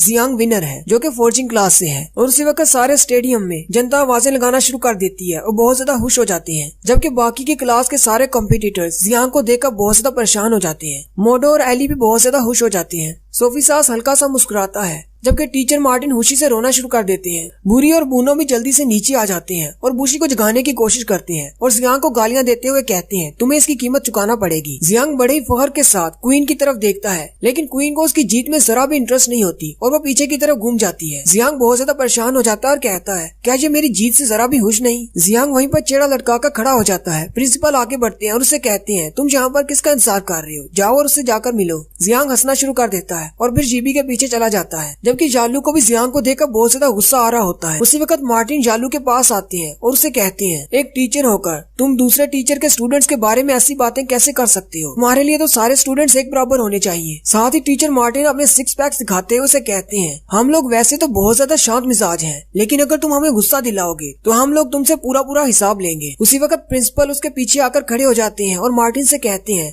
टीचर्स को आपस में फाइट नहीं करनी चाहिए। फिर आहिस्ता आहिस्ता सारे के सारे टीचर्स हेडमास्टर के इर्द गिर्द आकर इकट्ठे हो जाते हैं। टीचर मार्टिन प्रिंसिपल से कहते हैं, मैंने काफी अरसा से आपको नहीं देखा। जबकि जालू सोच रहा होता है, ये बूढ़ा खूसट उसी दिन आता है जब इसके अपना कोई मकसद हो। प्रिंसिपल आगे बढ़ते हैं और जालू से कहते हैं, क्या तुम्हें मैं इतना बूढ़ा दिखाई देता हूँ। जालू बहुत ज्यादा घबरा जाता है और कहता है, नहीं। प्रिंसिपल हंसते हुए जालू से कहते हैं, ब्लैक स्लाइम बहुत ही खतरनाक ऑर्गेनिज्म है तुमने उसे एक स्टूडेंट को क्यों दिया और तुम्हें पता भी है कि वो ब्लड पीता है। अगर वो बच्चे का सारा ब्लड पी लेता तो वो बच्चा बेचारा मर जाता। जालू बहुत ज्यादा घबरा जाता है और प्रिंसिपल से कहता है लेकिन मैंने उसको रिफाइन किया था, अब वो इतना ज्यादा खतरनाक नहीं रहा। प्रिंसिपल आगे बढ़ते हैं और जालू के कंधे पर हाथ रखते हुए उसे कहते हैं मैं चाहता हूँ कि तुम बुशी से वो ब्लैक स्लाइम वापस ले लो। क्या तुम्हें मेरी बात की समझ आ गई? जालू और भी ज्यादा घबरा जाता है और कहता है जी मुझे समझ आ गई। टीचर एसी आगे बढ़ती है और प्रिंसिपल से कहती है आप तो उस बूढ़ी औरत को कंपनी देने के लिए गए थे, फिर आप यहाँ पर क्यों आ गए? यहाँ पर किसी बूढ़ी औरत की बात हो रही है लेकिन अभी तक नहीं पता कि कौन सी बूढ़ी औरत है। प्रिंसिपल हंसते हुए एसी से कहते हैं क्योंकि मैं तुम्हें बहुत ज्यादा मिस कर रहा था इसलिए मैं यहाँ पर आ गया। फिर प्रिंसिपल मार्टिन से कहते हैं मार्टिन अरीना को दोबारा से तैयार करो। प्रिंसिपल आगे बढ़ते हैं और कुकिंग की क्लास के टीचर से कहते हैं मैं ये भी देखना चाहूंगा कि तुम्हारी क्लास का लड़का निया निया कैसा परफॉर्म करता है। कुकिंग क्लास के टीचर खुश हो जाते हैं और कहते हैं जी जरूर आपको दिखाते हैं। दूसरी तरफ जियांग सीधा क्वीन के पास जाता है। डीमन क्वीन अपनी फाइट के लिए तैयार हो रही होती है। जियांग बहुत ज्यादा खुश होता है और क्वीन से कहता है मैंने यूजलेस नंबर को इस्तेमाल करते हुए तुम्हारे लिए एक तलवार बनाई है, इससे फाइटिंग में तुम्हारे लिए बहुत ज्यादा मदद हो जाएगी। डीमन क्वीन उससे वो तलवार ले लेती है और पीछे की तरफ घूम जाती है। जियांग उससे कहता है तुम्हें बुरी से बहुत ज्यादा एहतियात करना होगी, मुझे लगता है कि वो भी ड्रैगन में तब्दील हो सकता है। जीबी उसे कहती है अच्छा ठीक है मैं ध्यान रखूंगी, लेकिन क्वीन उससे जरा भी ठीक तरीके से बात नहीं कर रही होती। जियांग बहुत ज्यादा परेशान हो जाता है और उसे चिल्लाकर पूछ ही लेता है आखिर ऐसा क्या हो गया, तुम मेरे साथ ठीक से बात क्यों नहीं कर रही? माउंटेन के ऊपर से नीचे गिरते हुए हमारे साथ क्या हुआ था? तुम अकेले भी तो पोर्टल को पार कर सकती थी, तुम मुझे अपने साथ क्यों लेकर आई थी?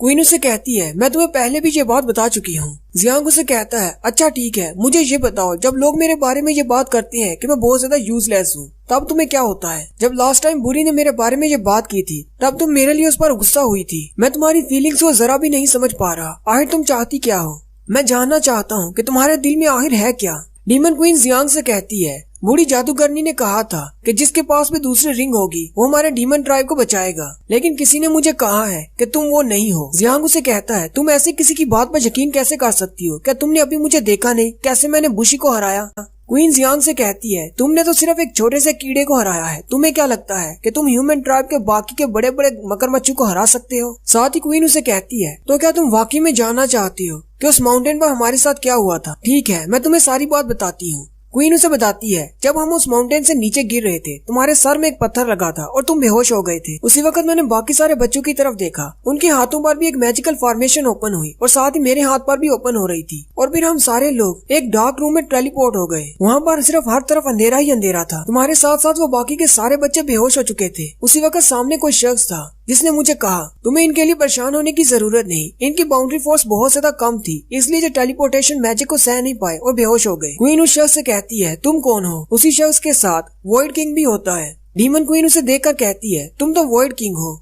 जबकि वॉइड किंग के साथ अकेडमी के प्रिंसिपल होते हैं। प्रिंसिपल डीमन क्वीन से कहते हैं मेरा नाम वेस्ली आंद्रे है और मैं प्रिंसिपल हूँ जिस स्कूल में तुम ट्रेनिंग कर रही हो। साथ ही प्रिंसिपल उसे कहते हैं मुझे तुमसे मिलकर बहुत ही अच्छा लगा डीमन क्वीन। प्रिंसिपल को इसके बारे में पता होता है कि ये एक डीमन क्वीन है। ये सुनते ही डीमन क्वीन बहुत ज्यादा घबरा जाती है और जल्दी से अपनी तलवार निकाल लेती है और प्रिंसिपल से कहती है तुम्हें मेरे बारे में कैसे पता चला? प्रिंसिपल हंसते हुए उसे कहते हैं दीवारें चाहे मार्टी ने बनाई है लेकिन इसके ऊपर जो मैजिक की प्रोटेक्शन है वो सारी मेरी है। मुझे पता है कि दीवारों के अंदर कौन आता है और कौन बाहर जाता है, लेकिन मेरी पावर सिर्फ इतनी ही नहीं, मेरे कनेक्शंस तुम्हारे डीमन ट्राइब के साथ भी हैं। हालांकि मैं तो तुम्हारे पापा से कई बार मिलने के लिए भी जा चुका हूँ। ये बात सुनते ही डीमन क्वीन बहुत ज्यादा हैरान परेशान हो जाती है। वेस्ली आंद्रे उसे कहता है मैं तुम्हारे पापा से मिलने के लिए बहुत बार गया हूँ और मैं उनका बहुत ही अच्छा दोस्त हूँ। या फिर ऐसा कहूँ मैं उसका दोस्त हुआ करता था क्योंकि हम दोनों की सोच बहुत ज्यादा मुख्तलिफ थी। एक ऐसा मसला आ गया था जिसकी वजह से हम दोनों अलग हो गए और उसके बाद से मैंने तुम्हारे पापा को नहीं देखा। डीमन क्वीन प्रिंसिपल से कहती है तुम इंसानों में सबसे ज्यादा ताकतवर हो,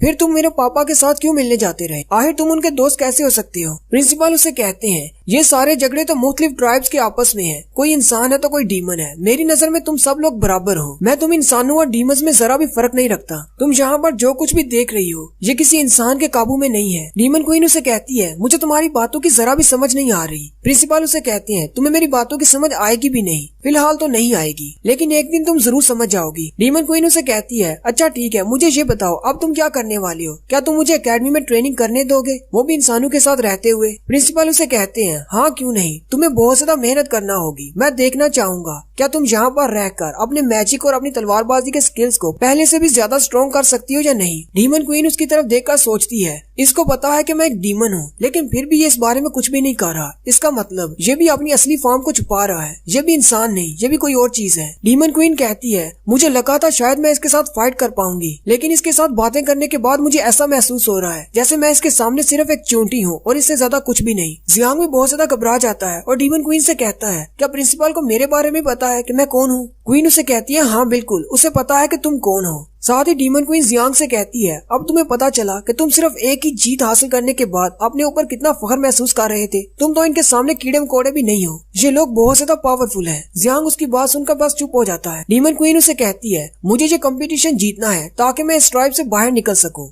मेरे पास और कोई रास्ता नहीं। मुझे पता है कि मैं इनके साथ फाइट नहीं कर सकती और तुम्हें जो करना है वो कर सकते हो। अब से तुम मेरी जिम्मेदारी नहीं हो, ना ही मैं तुम्हारी जिम्मेदारी हूँ। और साथ ही क्वीन आगे बढ़ जाती है जबकि जियांग वहीं पर खड़ा रह जाता है। नेक्स्ट सीन में सोफी सास सेकंड राउंड का ऐलान करता है। दोनों तरफ के कम्पिटिटर्स को बुलाता है। सबसे पहले मैजिक क्लास का लड़का जिसका नाम मोस है, वो अपने बड़े से बिल्ले जनरल पर आता है और दूसरे नंबर पर कुकिंग क्लास से निया निया आता है। टीचर ऐसी ड्रोना से कहती है, मेरी क्लास का लड़का इस कुक क्लास के लड़के को बहुत ही आसानी से हरा देगा। ड्रोना उसे जालू की तरफ इशारा करके कहती है, तुम्हें पहले शो ऑफ करने की जरूरत नहीं, बाद में तुम्हारा हाल भी जालू की तरह होने वाला है। और फिर वो दोनों वहीं पर लड़ना शुरू कर देती है। जबकि आयशा उनको देखकर ये सोच रही होती है कि मोस को हमेशा देखने में वो एक इडियट ही लगता है, लेकिन हमारी क्लास का वो सबसे स्ट्रॉन्गेस्ट स्पेशलिस्ट है। उसके पास जो मैजिकल टेक्निक्स हैं वो बाकियों के पास नहीं, और मुझे नहीं लगता कि वो कुक क्लास के लड़के से हारने वाला है। और साथ ही उन दोनों की फाइट स्टार्ट हो जाती है। निया निया अपने हाथ में अपनी मैजिकल पावर से एक फ्राई पैन बना लेता है, जबकि मोस अपने बिल्ले से कहता है, चलो जल्दी से इसको खत्म करते हैं। मोस हवा में उड़ना शुरू कर देता है, जबकि वो बिल्ला जमीन पर रह जाता है। मोस की स्पेशल एबिलिटी ये होती है कि वो रोशनी के मैजिक को इस्तेमाल कर सकता है। मोस के हवा में उड़ जाने के बाद वो बिल्ला आगे बढ़ता है और निया निया पर अटैक करता है, जबकि निया निया अपने फ्राई पैन को उस बिल्ले की तरफ फेंकता है, लेकिन वो बिल्ला अपनी पूंछ से उसके फ्राई पैन को वापस उसी की तरफ फेंक देता है। निया निया अपने फ्राई पैन को जैसे ही कैच करता है, वो बिल्ला जल्दी से उसके पीछे की तरफ आ जाता है और अपने नाखून उसकी बॉडी में मारता है, लेकिन उसके नाखून उसकी बॉडी में धंसते ही नहीं। वो कहता है, तुम्हारी बॉडी तो बहुत ज्यादा हार्ड है, तुम एक शेफ नहीं लगते। जबकि उसी वक्त निया निया एक फोर्क के साथ उस पर अटैक करता है। वो बिल्ला छलांगे लगाता हुआ पीछे की तरफ चला जाता है। वो बड़ा बिल्ला मोस से पूछता है, क्या तुमने सूरज की रोशनी को ऑब्जर्व कर लिया?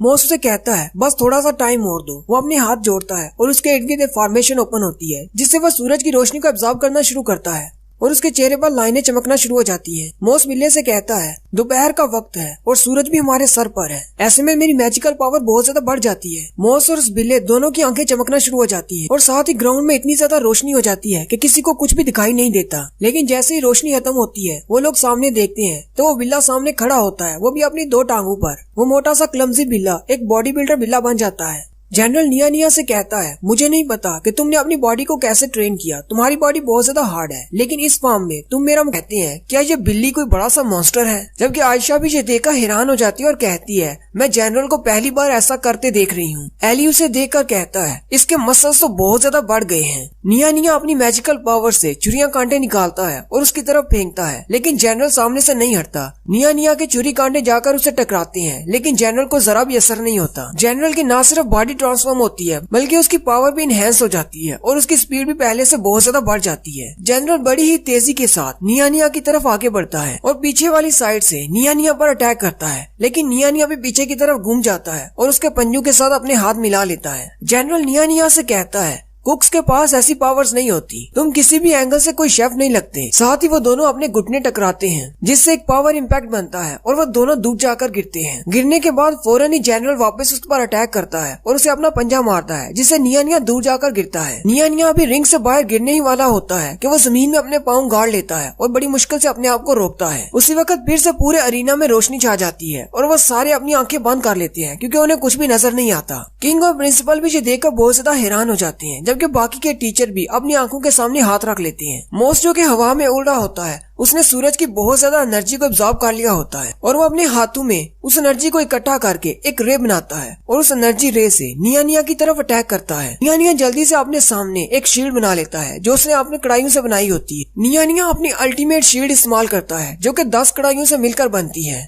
मोस अपनी फुल पावर से उस पर अटैक कर रहा होता है, जबकि निया निया भी अपनी पूरी पावर के साथ उसके अटैक को रोक रहा होता है। मोस की एनर्जी ब्लास्ट से कुछ टुकड़े निकलकर दूर अरीना की तरफ जाते हैं, जहाँ पर बच्चे बैठे होते हैं। प्रिंसिपल अपने मैजिक को इस्तेमाल करते हुए एक बच्चे को बचा लेते हैं, उसके सामने एक शील्ड बना देते हैं और साथ ही कहते हैं मॉस की ये एबिलिटी तो बहुत ज्यादा खतरनाक है। और इसी के साथ आधा अरीना तबाह हो जाता है, जबकि मॉस की सारी पावर खत्म हो जाती है और मॉस नीचे गिर जाता है। जनरल आगे बढ़ता है और मॉस को पकड़ लेता है। जनरल मॉस से कहता है तुमने तो मुझे भी साथ उड़ा दिया था। मॉस हंसते हुए से कहता है मैंने अभी इस एबिलिटी को मुकम्मल तौर पर मास्टर नहीं किया। मोडो कहता है इसका मैजिक तो बहुत ज्यादा पावरफुल है। वो आयशा से पूछता है इसके पास कौन सी मैजिकल एबिलिटी है। आयशा उससे कहती है इसकी स्पेशल मैजिकल एबिलिटी ये है कि ये रोशनी को कंट्रोल कर सकता है। मॉस एक स्पेशल मैजिक यूजर है क्योंकि ये 5 एलिमेंट से हटकर छठे एलिमेंट को कंट्रोल कर सकता है, जैसे कि मैं आइस क्रिस्टल्स बना सकती हूँ। लेकिन मॉस की मैजिकल एबिलिटी बहुत ज्यादा रेयर है क्योंकि 2 तरह के मैजिक होते हैं, एक लाइट मैजिक और एक डार्क मैजिक। हमारी टीचर कहती है कि मॉस के पास स्पेशल एबिलिटी है, इसलिए ये बहुत ज्यादा स्पेशल है। ये बात सुनते ही जियांग सोचता है इसाबेला ने बिल्कुल ठीक कहा था, मैं तो इन सारे टफ ओपोनेंट्स के सामने कुछ भी नहीं हूँ। ये तो बहुत ज्यादा स्ट्रॉन्ग है। सिर्फ स्टूडेंट्स इतने ज्यादा पावरफुल हैं, तो रीजेंट कितने ज्यादा पावरफुल होंगे या फिर कमांडर कितने ज्यादा पावरफुल होंगे। मुझे भी अपनी पावर को बढ़ाने के लिए कोई ना कोई रास्ता ढूंढना होगा।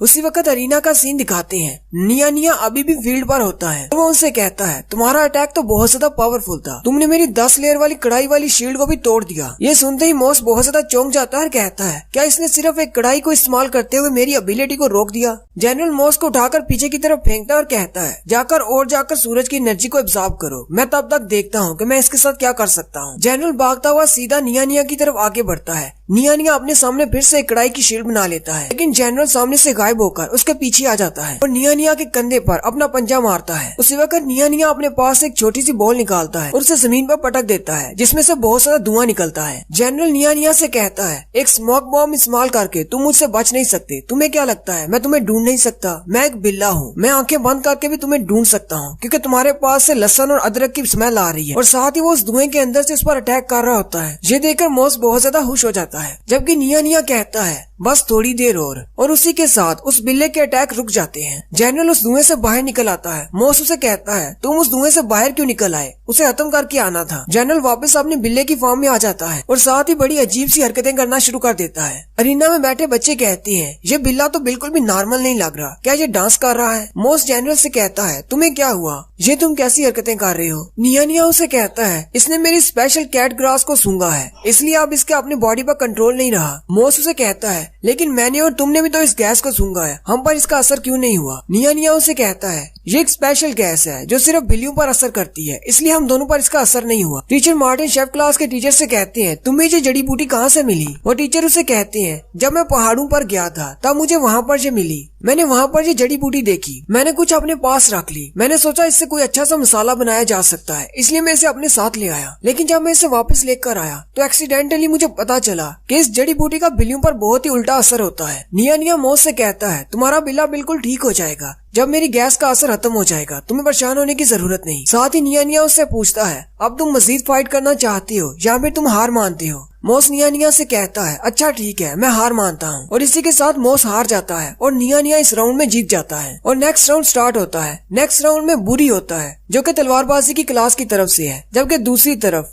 डीमन क्वीन होती है, वो भी तलवारबाजी की क्लास की तरफ से है। और साथ ही उन दोनों के दरमियान बैटल स्टार्ट होती है। बुरी डीमन क्वीन से कहता है मुझे नहीं लगा था कि पहली फाइट हम दोनों के दरमियान होगी। बुरी हंसते हुए से कहता है तुम्हारे हस्बैंड ने मेरे भाई को बहुत ज्यादा जख्मी कर दिया, इसलिए मैं तुम्हें मशवरा देना चाहता हूँ कि तुम अभी से हार मान लो, क्योंकि मैं अपने भाई की तरह इतनी जल्दी हारने वाला नहीं। वो भी जब बातें ही कर रहा होता है कि क्वीन आगे बढ़ती है और अपनी तलवार से उस पर अटैक करती है। बुरी जल्दी से अपनी तलवार उसके सामने करता है और उसके अटैक को ब्लॉक करता है। बुरी बहुत ज्यादा हैरान हो जाता है और कहता है ये तो बहुत ज्यादा तेज है, मुझे तो रिएक्ट करने का टाइम भी नहीं मिला। क्वीन फिर से उस पर अटैक करती है, बुरी पीछे जाकर गिरता है, लेकिन साथ ही क्वीन फिर से उस पर अटैक करती है। क्वीन बुरी को जरा सा भी टाइम नहीं दे रही होती रिएक्ट करने का, ना ही अटैक करने का। क्वीन के अटैक से बुरी के मुंह से खून निकलना शुरू हो जाता है। बुरी बेचारा बड़ी मुश्किल से क्वीन के सामने टिक पा रहा होता है। बुरी को बहुत ज्यादा गुस्सा आता है और उसे कहता है अब मैं अभी होल्ड बैक नहीं करूंगा, लेकिन क्वीन उस पर हमले पे हमला किए जा रही होती। बुरी कहता है क्या ये इतनी ज्यादा स्ट्रॉन्ग होगी सिर्फ चंद दिनों में? लेकिन ऐसा कैसे हो सकता है? कहीं ऐसा तो नहीं इसकी बाउंड्री फोर्स मेरी बाउंड्री फोर्स से बहुत ज्यादा है? वो बेचारा अभी यही बातें सोच रहा होता है। क्वीन फिर से उस पर अटैक करती है। और उसे पीछे की तरफ धकेल देती है। आर्चरी क्लास की लड़की कहती है ये तो बहुत ज्यादा पावरफुल है, जबकि रेनिस भी ये देखकर हैरान हो जाता है। टीचर ऐसी कहती है अगर ये मैजिक क्लास की तरफ से लड़ती तो ये और भी ज्यादा पावरफुल होती। ड्रोना उसे कहती है नहीं ऐसी बात नहीं, तलवारबाजी में ये बहुत ही अच्छी है। लेकिन साथ ही टीचर ड्रोना परेशान हो जाती है और कहती है मुझे पास इस बात का डर है कहीं ये अपनी बाउंड्री फोर्स पर कंट्रोल ना खो दे। आयशा कहती है बुरी के पास तो काउंटर अटैक करने का टाइम भी नहीं है, जीबी तो उसे अटैक करने का मौका ही नहीं दे रही। बुरी क्वीन से बहुत ही बुरी तरह पिट रहा होता है और वो बहुत ज्यादा थक चुका होता है और इसी के साथ वो भी अपनी ड्रैगन फॉर्म में आ जाता है और हंसते हुए उसे कहता है तुम तो वाकई में बहुत ज्यादा स्ट्रॉन्ग हो।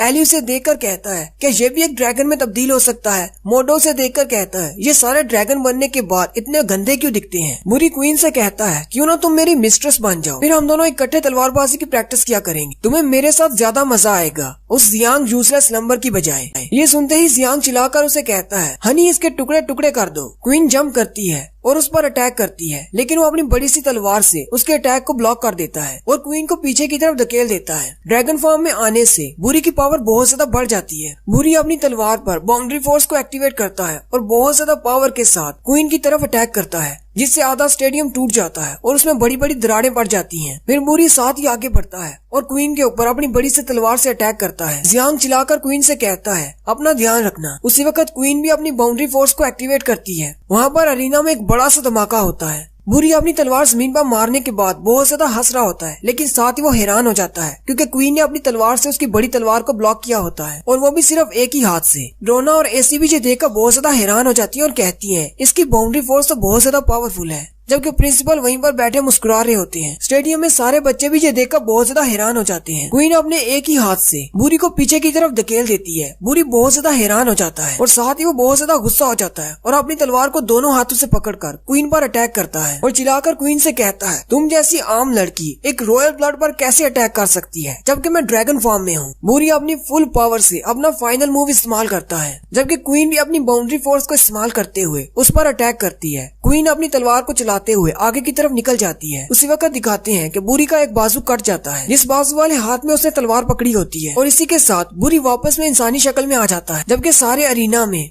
क्वीन के नाम के नारे लगना शुरू हो जाते हैं। मोडो और एली भी बहुत ज्यादा खुश हो जाते हैं। मोडो जियांग से कहता है तुम दोनों अपने मैचेस जीत चुके हो, अब मुझे भी ट्राई करना होगी ताकि मैं भी अपना मैच जीत जाऊं। जियांग कहता है क्वीन ने तो अपना मैच बहुत ही आसानी से जीत लिया। क्वीन जैसे अरीना से बाहर जाने लगती है, वहाँ पर बूनो आ जाता है और उसे कहता है तुम्हें क्या लगता है मेरे भाई का बाजू काटने के बाद तुम यहाँ से इतनी आसानी से जा सकती हो। बूनो आगे बढ़ता है और क्वीन को पंच मारने लगता है। उसी वक्त बूनो की बहन पेनी वहाँ पर आ जाती है और अपने हंटर से उसके हाथ को पकड़ लेती है। बूनो उसे देखकर और भी ज्यादा गुस्सा हो जाता है और उसे कहता है तुम यहाँ पर क्या कर रही हो, तुम्हें क्या चाहिए। पेनी उसे कहती है यहाँ से दफा हो जाओ। बूनो चिल्लाकर उसे कहता है तुम्हें मेरे साथ इस तरह बात करने का हक किसने दिया, तुम मेरे पापा की सिर्फ एक नाजायज औलाद हो। उसी वक्त सोफी सास आ जाता है और बूनो से कहता है अगर तुम्हें डिस्क्वालीफाई नहीं होना तो चुपचाप यहाँ से चले जाओ, तुम सिर्फ अपने कंपटीशन के दौरान ही फाइट कर सकती हो, इसके अलावा नहीं। बूनो सोफी सास की बात मान लेता है और वहाँ से चला जाता है। क्या ये इस दिन की लास्ट फाइट थी? सोफी सास उसे कहता है हाँ आज की ये लास्ट फाइट थी, बाकी की फाइट्स कल होंगी। पेनी उसे कहती है नहीं मुझे ज्यादा टाइम नहीं लगेगा, आपको मेरी फाइट आज ही रखना होगी। सोफी सास उसकी बात मान लेता है और उसी दिन एक और फाइट होती है जो कि पेनी और ड्रूइड क्लास के एक लड़के के दरमियान होती है। और उसी वक्त एक और सीन दिखाते हैं जो कि ईस्ट के ट्राइब का होता है, जहाँ पर रिजेंट साटो के साथ हमला करने के लिए गए होते हैं। उन्होंने उस पूरे कबीले को आग लगा दी होती है, जबकि वहाँ के सारे लोगों को बंदी बना लिया होता है। फिर वो उन सारे लोगों को घुटनों पर बिठा देते हैं।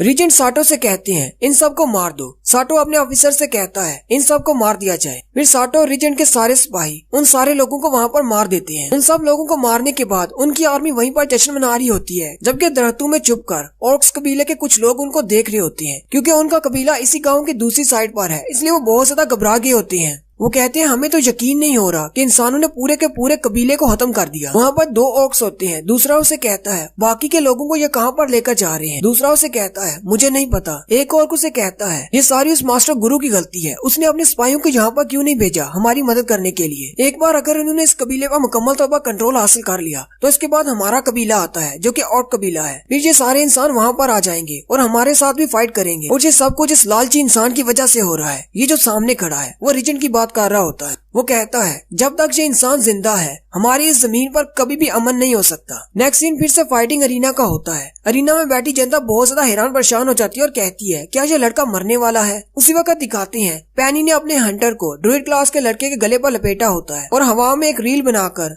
उसे फांसी की तरह लटकाया होता है। वो लड़का दम घुटने की वजह से मरने वाला होता है कि वो कहता है मैं हार मानता हूँ, और इसी के साथ पेनी जीत जाती है। जबकि ड्रूइड क्लास की टीचर कहती है इतनी ज्यादा पावरफुल स्किल्स के साथ ये लड़की अभी एक स्टूडेंट कैसे हो सकती है। ड्रूइड क्लास की टीचर तीरंदाजी के टीचर से कहती है तुम्हारी लड़की तो तीरंदाजी की क्लास में है, फिर इसके पास एक हंटर क्यों है, ये तीर क्यों नहीं इस्तेमाल कर रही। टीचर उसे कहते हैं उसे हंटर पसंद है इसलिए वो हंटर का इस्तेमाल करती है। वैसे भी कोई रूल नहीं है कि तीरंदाजी वाले सिर्फ तीर ही इस्तेमाल करेंगे। जियांग भी उसे देखा घबरा जाता है और कहता है ये तो बहुत ज्यादा पावरफुल है, मुझे लगता है ये भी क्वीन की एक अच्छी ओपोनेंट साबित होगी। उसी वक्त जियांग नीचे ग्राउंड में देखता है क्वीन टीचर ड्रोना के पास खड़ी होती है और वो दोनों बातें कर रही होती है। जियांग कहता है आखिर ये दोनों क्या बातें कर रही हैं। सोफी सास पहले दिन की फाइट का एहतमाम करता है और कहता है बाकी की फाइट्स कल होंगी। जियांग जैसे ही वापस अपने कमरे में आता है वो दरवाजा खोलकर अपनी आंखों के सामने हाथ रख लेता है और उसे कहता है क्या तुम कपड़े तो नहीं चेंज कर रही। लेकिन जैसे ही वो सामने देखता है तो क्वीन वहाँ पर नहीं होती और ना ही उसका सामान होता है। जियांग भागता हुआ उसे ढूंढना शुरू कर देता है। क्वीन बाहर जा रही होती है। वो उसे कहता है शुक्र है मैंने तुम्हें ढूंढ लिया, तुम कहाँ पर जा रही हो अपना सामान लेकर। क्वीन उसे कहती है टीचर ड्रोना ने मुझे कहा कि वो मुझे बाउंड्री फोर्स पर कंट्रोल करना सिखाएगी, इसलिए मैं टीचर ड्रोना के घर पर रहने के लिए जा रही हूँ। जियांग उसे कहता है लेकिन तुम वापस कब आओगी। क्वीन उसे कहती है तुम्हें इस बारे में सोचने की जरूरत नहीं। जियांग उसे कहता है लेकिन अगर उसे पता चल गया कि तुम एक डीमन क्वीन हो तो क्या होगा।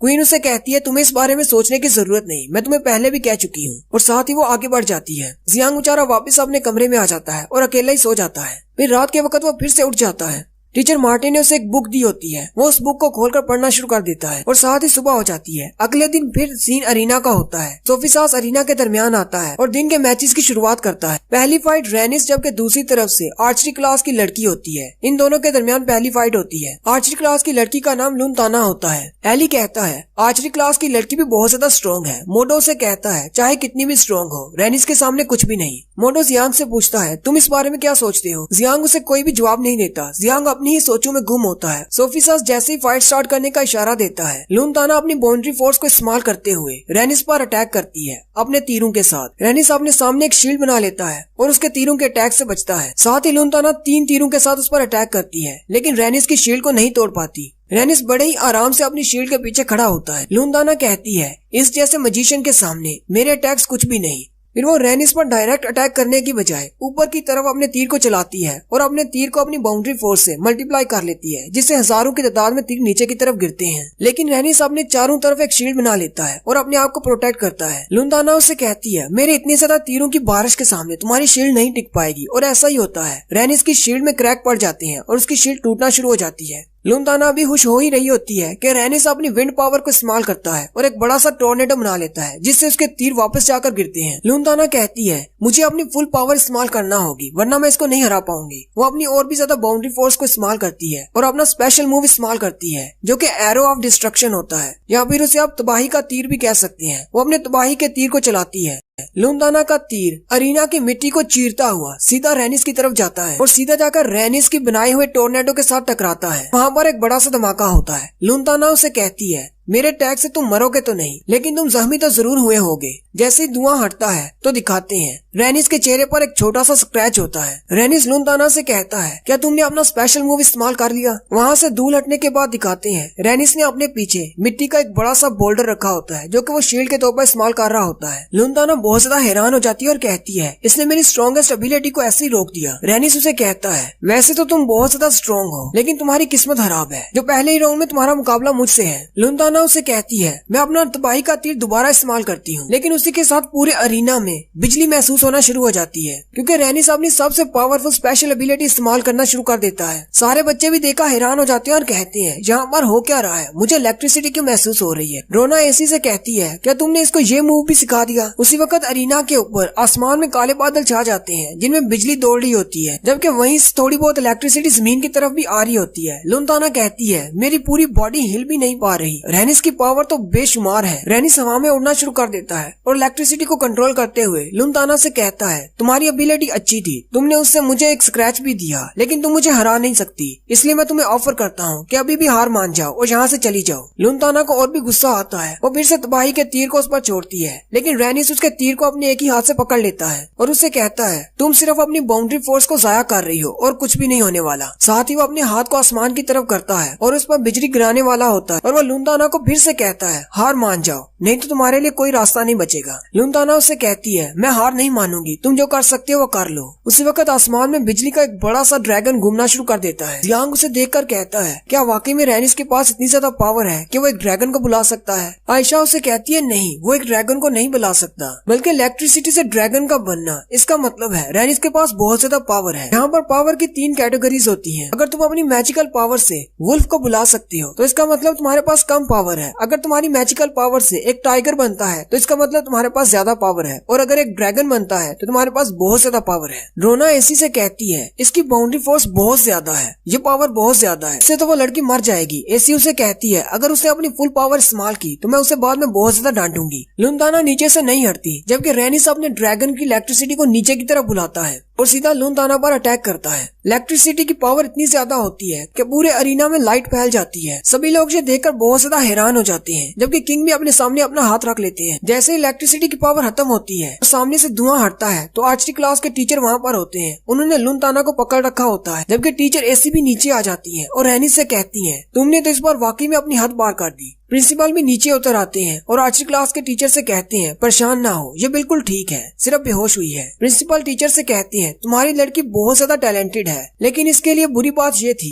कि इसका मुकाबला अपने से ज्यादा स्ट्रॉन्ग इंसान के साथ था। जल्दी से इसे ड्रूइड क्लास के टीचर के पास ले जाओ ताकि इसका ट्रीटमेंट किया जा सके। और इसी के साथ रैनिस ये राउंड जीत जाता है। मोटो बहुत ज्यादा घबरा जाता है और जियांग से कहता है मुझे तो इस टूर्नामेंट में दाखिल ही नहीं होना चाहिए था, यहाँ पर तो सारे ताकतवर मॉन्स्टर्स हैं। जबकि जियांग अभी भी उसे घूर घूर कर देख रहा होता है। मोटो कहता है ये हम पर भी जरा भी रहम नहीं करने वाला। आयशा उसे कहती है मैं तो कहती हूँ जैसे ही हमारा इसे सामना हो हम लोग पहले ही सरेंडर कर दे। जबकि एली बहुत ज्यादा खुश होता है और कहता है मेरा मुकाबला अगर इसके साथ हो मुझे तो बहुत मजा आएगा। जियांग उसे कहता है वो बहुत ज्यादा स्ट्रॉन्ग है और तुम भी बहुत ज्यादा स्ट्रॉन्ग हो, मुझे लगता है कि तुम दोनों एक दूसरे का मैच हो, लेकिन ये मत भूलना कि मैं भी इस मैच में शामिल हूँ। एली उसे कहता है हाँ क्यों नहीं, मैं तुम्हारे लिए भी इजी नहीं होने वाला। उसी के साथ सोफी नेक्स्ट राउंड का ऐलान करता है। नेक्स्ट राउंड एली और पेस्ट्रो क्लास की लड़की के दरमियान होता है। पेस्ट्रो क्लास की लड़की का नाम एमरे होता है। मैच शुरू होते ही जियांग वहाँ से चला जाता है। मोटो जियांग से कहता है क्या तुम एली की फाइट नहीं देखना चाहोगे? जियांग उसे कहता है मुझे पता है एली ही जीतने वाला है। जबकि उसी वक्त फाइटिंग अरीना का सीन दिखाते हैं। एली जमीन पर पंचेस मार रहा होता है, लेकिन वो एमरे की तरफ नहीं जा पा रहा होता। वो एमरे से कहता है आखिर मेरे अटैक्स तुम पर वर्क क्यों नहीं कर रहे?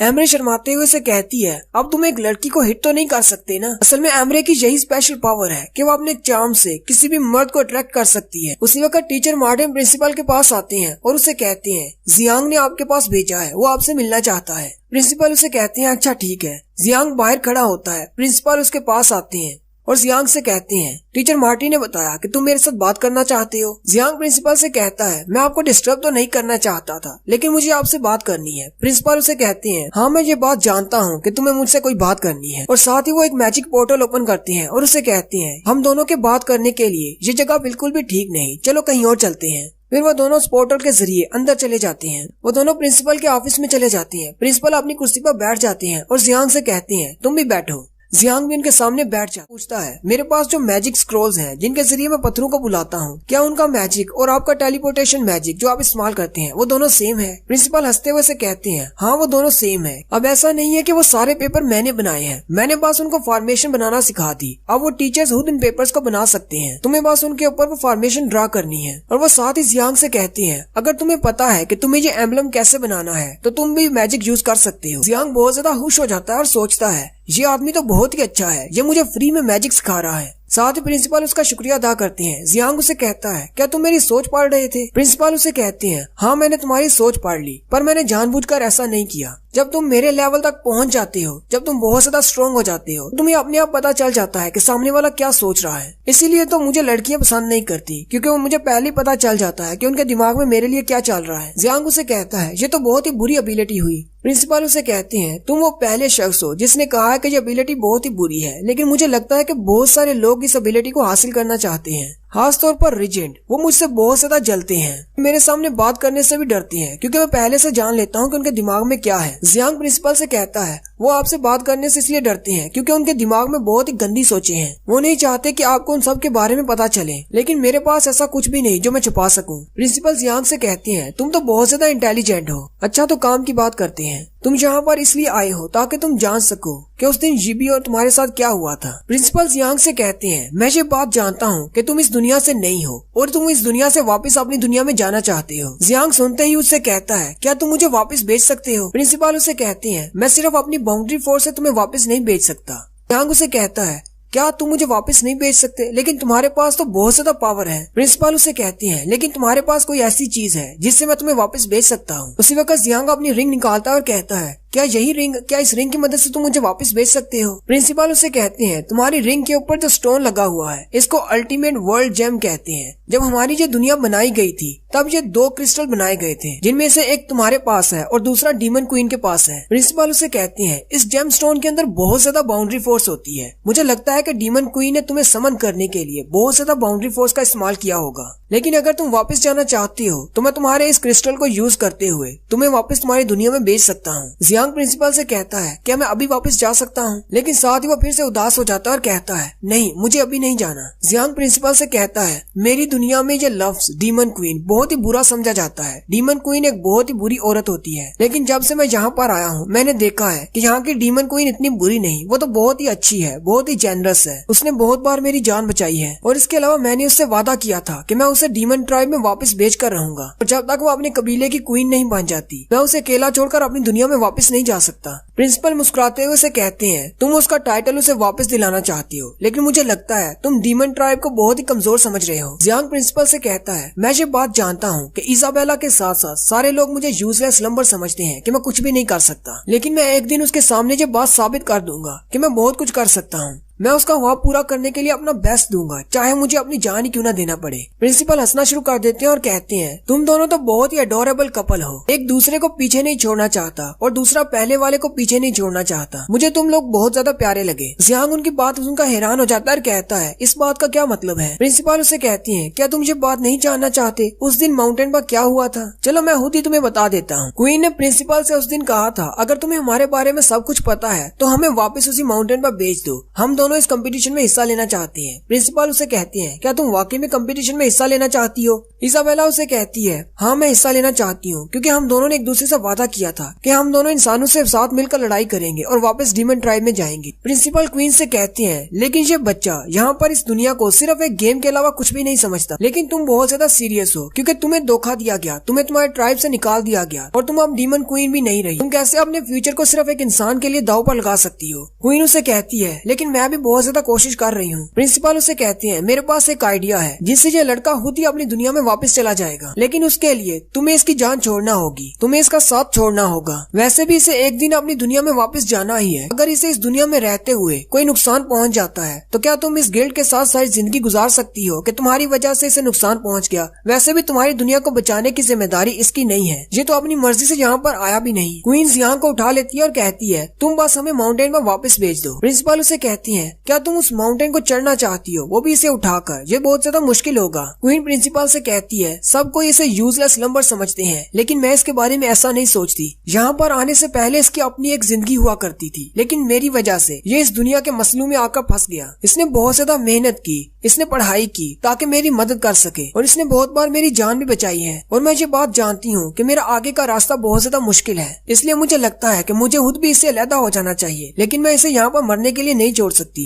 मैं बस टूर्नामेंट का पहला हिस्सा इसके साथ खत्म करना चाहती हूँ, क्योंकि हम दोनों ने वादा किया था कि टूर्नामेंट का पहला हिस्सा हम दोनों इकट्ठे पार करेंगे। प्रिंसिपल उसे कहती है, अब इस सब का क्या मतलब है? क्वीन उसे कहती है, मैं बस इसे ऊपर पहुंचाना चाहती हूँ ताकि इसने जो भी मेरे लिए किया मैं उसका एहसान का बदला उतार सकूं। उसके बाद मैं इससे अलग हो जाऊंगी, मैं इसे छोड़ दूंगी। उसके बाद क्वीन बाहर चली जाती है और उस माउंटेन को चढ़ती हुई जियांग को लेकर ऊपर आ जाती है। प्रिंसिपल जियांग से कहते हैं, बस यही कुछ हुआ था उस दिन जिस दिन तुम बेहोश हो गए थे। जियांग उठकर खड़ा हो जाता है और रोना शुरू कर देता है। जियांग कहता है, तो इसका मतलब अभी तक उसने मेरे साथ जो भी बातें की या उसने मेरे साथ जो भी रूड बिहेव किया वो सिर्फ इसलिए था ताकि मैं उसके मसलों में और ज्यादा इन्वॉल्व ना हूँ और मैं परेशान होकर वापस अपनी दुनिया में चला जाऊँ। प्रिंसिपल उसे कहते हैं, तुम दोनों एक दूसरे की सोच नहीं पढ़ सकते, क्यों ना तुम दोनों डायरेक्टली जाकर एक दूसरे से बात करो। जियांग बहुत ज्यादा खुश हो जाता है और कहता है मैं उससे जाकर बात करता हूँ, लेकिन मैं उससे बात करूंगा कैसे। प्रिंसिपल आगे बढ़ते हैं और कहते हैं मैं इमोशन रीड करने में बहुत ही माहिर हूँ, मैं तुम्हें मशवरा देता हूँ। टीचर उसे कहते हैं जैसे ही वो अपना मैच जीतेगी तुम उसके पास जाना और उसे कहना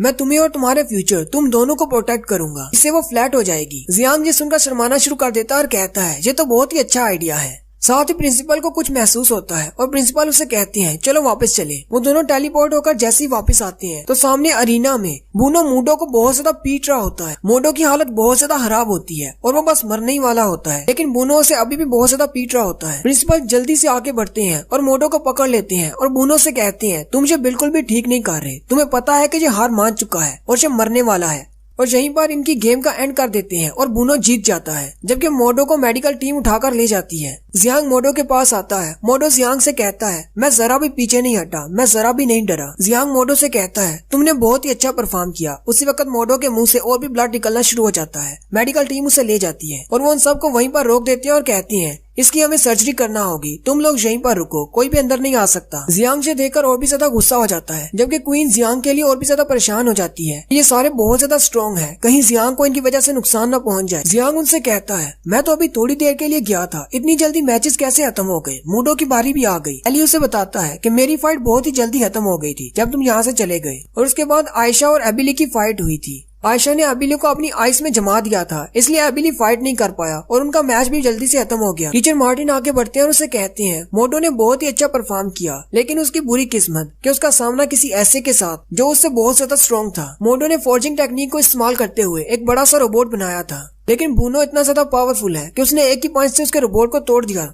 और उसके बाद बूनो ने अपने दोनों भाइयों का गुस्सा मोडो के ऊपर उतारा। उनकी क्लास का एक लड़का जियांग से कहता है अगर तुम लोग जल्दी नहीं आते तो उसने तो मोडो को मार ही दिया था। जियांग ऑपरेशन रूम की तरफ देखता है और कहता है मोडो तुम्हें बस जिंदा रहना है, तुम्हारा बदला मैं लूंगा। फिर इस दिन के मुकाबले भी खत्म हो जाते हैं। जियांग वापस जाकर अपने बिस्तर पर लेट जाता है और सोच रहा होता है अपनी दुनिया की सारी टेक्नोलॉजी यहाँ पर लाकर भी मैं इनकी फोर्स के सामने नहीं टिक पा रहा। इनकी बाउंड्री फोर्स बहुत ज्यादा स्ट्रॉन्ग है। उसी वक्त दरवाजे पर नॉक होती है। जियांग बहुत ज्यादा खुश हो जाता है कि क्वीन आई है। वो भागता हुआ दरवाजा खोलता है और कहता है तो तुम वापस आ ही गई, लेकिन उसी वक्त देखता है कि सामने रैनिस होता है। जियांग रैनिस से कहता है आखिर तुम इतनी रात को यहाँ पर क्या कर रहे हो। रैनिस उसे कहता है कि मैं तुमसे यहाँ पर बात करने के लिए आया हूँ। वो दोनों अंदर जाकर बैठ जाते हैं। जियांग उसे कहता है जल्दी से बताओ क्या बात है। रैनिस उसे कहता है मुझे पता चला है कि तुम डीमंस के स्लेव थे और तुम्हें सोफी सास ने बचाया था, और मैं ये बात भी जानता हूँ कि तुम बहुत ज्यादा अच्छे हो फोर्जिंग क्लास में और तुम यहाँ तक पहुँचे हो अपनी मेहनत से। जियांग हंसते हुए उसे कहता है ऐसी कोई बात नहीं, मेरे पास बस ड्राइंग का टैलेंट है, इसलिए मैं अच्छा हूँ। रैनिस उसे कहता है तुम्हारा कल का मैच बहुत ही अच्छा था, तुम बहुत ही अच्छे से लड़े, यहाँ तक कि किंग ने भी तुम्हारी तारीफ की सिवाय मेरे। तुम्हारी फाइट के बाद मैं किंग से मिलने के लिए गया था तो मैंने उनको कहा क्यों ना हम लोग तुम्हें मिलिट्री में ज्वाइन करवा दें, जैसे ही तुम्हारी स्टडीज खत्म हो जाएंगी हम लोग तुम्हें मिलिट्री में सार्जेंट भर्ती कर लेंगे। जियांग रैनिस से पूछता है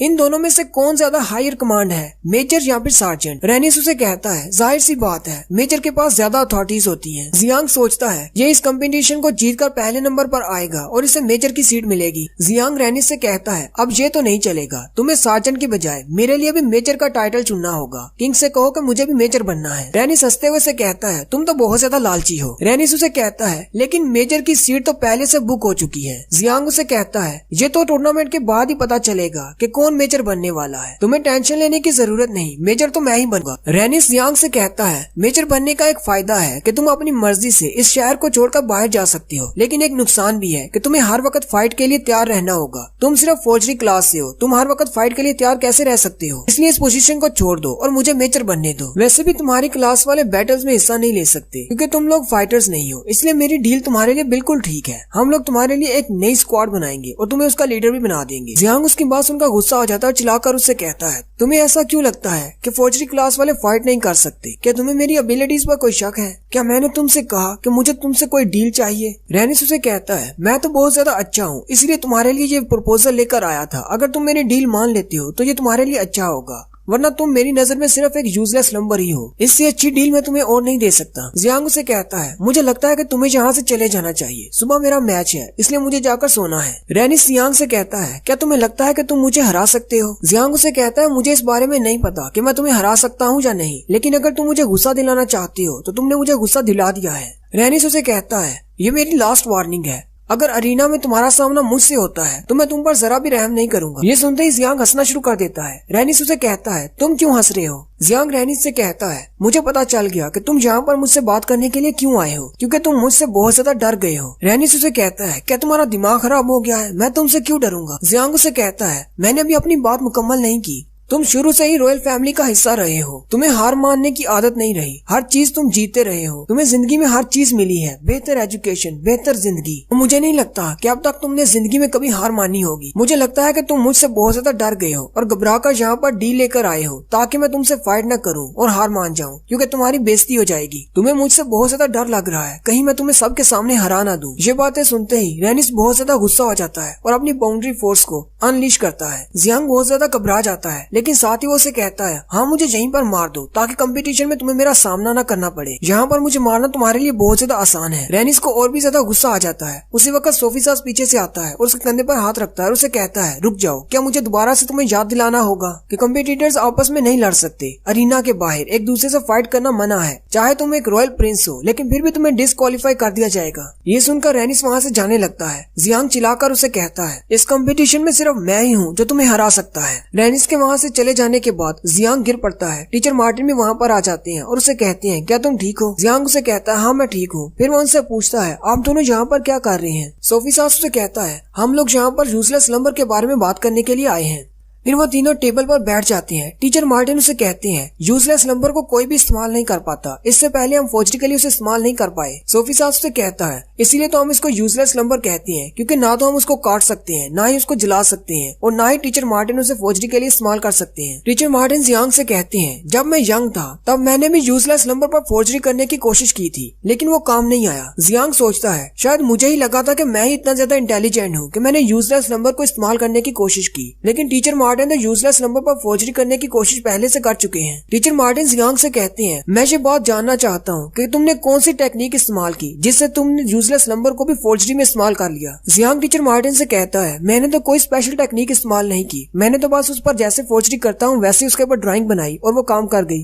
टीचर मार्टिन बहुत ज्यादा हैरान हो जाते हैं और उसे कहते हैं क्या तुमने सिर्फ ऐसे ही उसको इस्तेमाल कर लिया? जियांग उनसे कहता है तो क्या इसमें कोई उनकी खास बात है? सोफी सास जियांग से कहता है यूजलेस नंबर के बारे में बहुत सारी कहानियां हैं, जिनमें से एक कहानी ये है कि जब इस दुनिया को बनाया गया था तो इस दुनिया को बनाने वाले ने अपनी बहुत सारी एनर्जी को इस्तेमाल करके इस दुनिया के सारे इंसानों और जानवरों को बना दिया और उसके बाद वो वापस चला गया। लेकिन वो जिस कश्ती पर आया था वो कश्ती यहीं पर रह गई और उसी के टुकड़े इस जमीन पर गिरे, जिसकी वजह से ये यूजलेस नंबर बन गया। जबकि वो दुनिया को बनाने वाला किसी दूसरी जगह पर आराम करने के लिए चला गया ताकि उसकी एनर्जी रिकवर हो सके। और एक कहानी ये भी है कि यूजलेस नंबर को सिर्फ वही इस्तेमाल कर सकता है जिसने इस दुनिया को बनाया था। टीचर मार्टिन जियांग को घूर घूर कर देखते हैं और कहती हैं कहीं तुम वही तो नहीं? टीचर मार्टिन जियांग को ऊपर से नीचे से हर तरफ से चेक करते हैं और कहती हैं इसकी पावर्स तो बिल्कुल वैसी ही हैं। जियांग टीचर मार्टिन से कहता है मुझे नहीं पता, ना ही मैंने कोई स्पेशल टेक्निक इस्तेमाल की, मैंने तो बस उसको ट्राई करने की कोशिश की और वो इस्तेमाल हो गया। सोफी सास टीचर मार्टिन से पूछता है जब तुम ड्वार्फ्स के साथ फोर्जिंग सीख रहे थे तब तुमने कहीं ऐसा तो नहीं सुना कि डीमन ट्राइब वाले भी फोर्जिंग कर सकते हैं? टीचर मार्टिन सोफी सास को बताते हैं मैंने ऐसा कभी नहीं सुना, हमें बस इतना पता है कि डीमन ट्राइब्स वाले बहुत ज्यादा पावरफुल है और वो सिर्फ अपनी डार्क मैजिक पर ही भरोसा करते हैं, उन्हें फोर्जिंग की टेक्निक नहीं आती। टीचर मार्टिन कहते हैं अगर जियांग यूजलेस नंबर को इस्तेमाल कर सकता है तो मुझे लगता है शायद ये रेनिस को भी हरा सके। जियांग टीचर मार्टिन से कहता है शायद की कोई जगह नहीं, मैं उसको जरूर हरा दूंगा। सोफी सास जियांग से कहता है ये तो बहुत ही अच्छी बात है कि तुम्हारे अंदर बहुत ज्यादा कॉन्फिडेंस आ गया है, लेकिन मैं तुम्हें एक बात बता दूं, अगर हम लोग यहाँ पर नहीं आते तो तुम रेनिस के हाथों अभी तक मारे जा चुके होते। जियांग सोफी सास से कहता है लेकिन मैं उसको जरूर हरा दूंगा जब अगली बार हम लोग अरीना में मिलेंगे।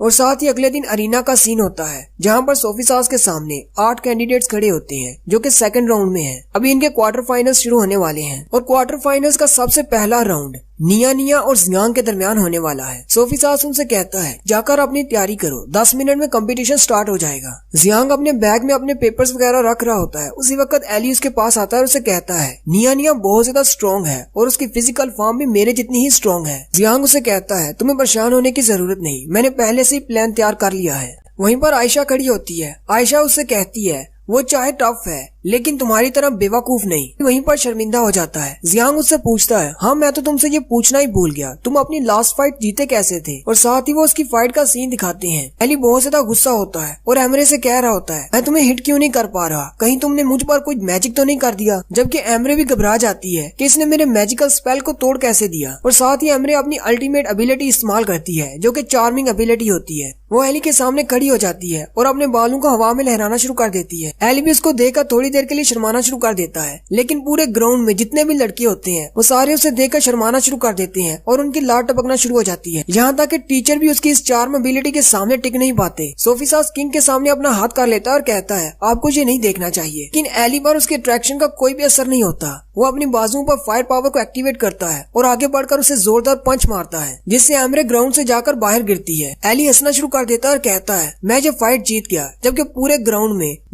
ग्राउंड में कोई भी उसके लिए चीयर नहीं कर रहा होता, क्योंकि एली ने एक लड़की को थप्पड़ मारा होता है। वो सारे कहते हैं, ये किस किस्म का मर्द है, इसने एक लड़की को थप्पड़ मार दिया। जबकि एली भी बहुत ज्यादा शर्मिंदा हो जाता है। एली आयशा से कहता है, मैं तो बस जीतना चाहता था। आयशा उसे कहती है, लेकिन तुमने अपनी हद पार कर दी। एली उसे कहता है, तो इसमें क्या बुरा है, अगर मैं उसे मारता नहीं तो मैं जीतता कैसे? और वैसे भी तुमने भी तो अपनी हद पार की थी। तुमने तो बेचारे एबिली को अपना मूव इस्तेमाल करने ही नहीं दिया। एबिली बेचारा अभी अपने बीस्ट को बुलाने ही वाला था कि तुमने उसे बर्फ में जमा दिया।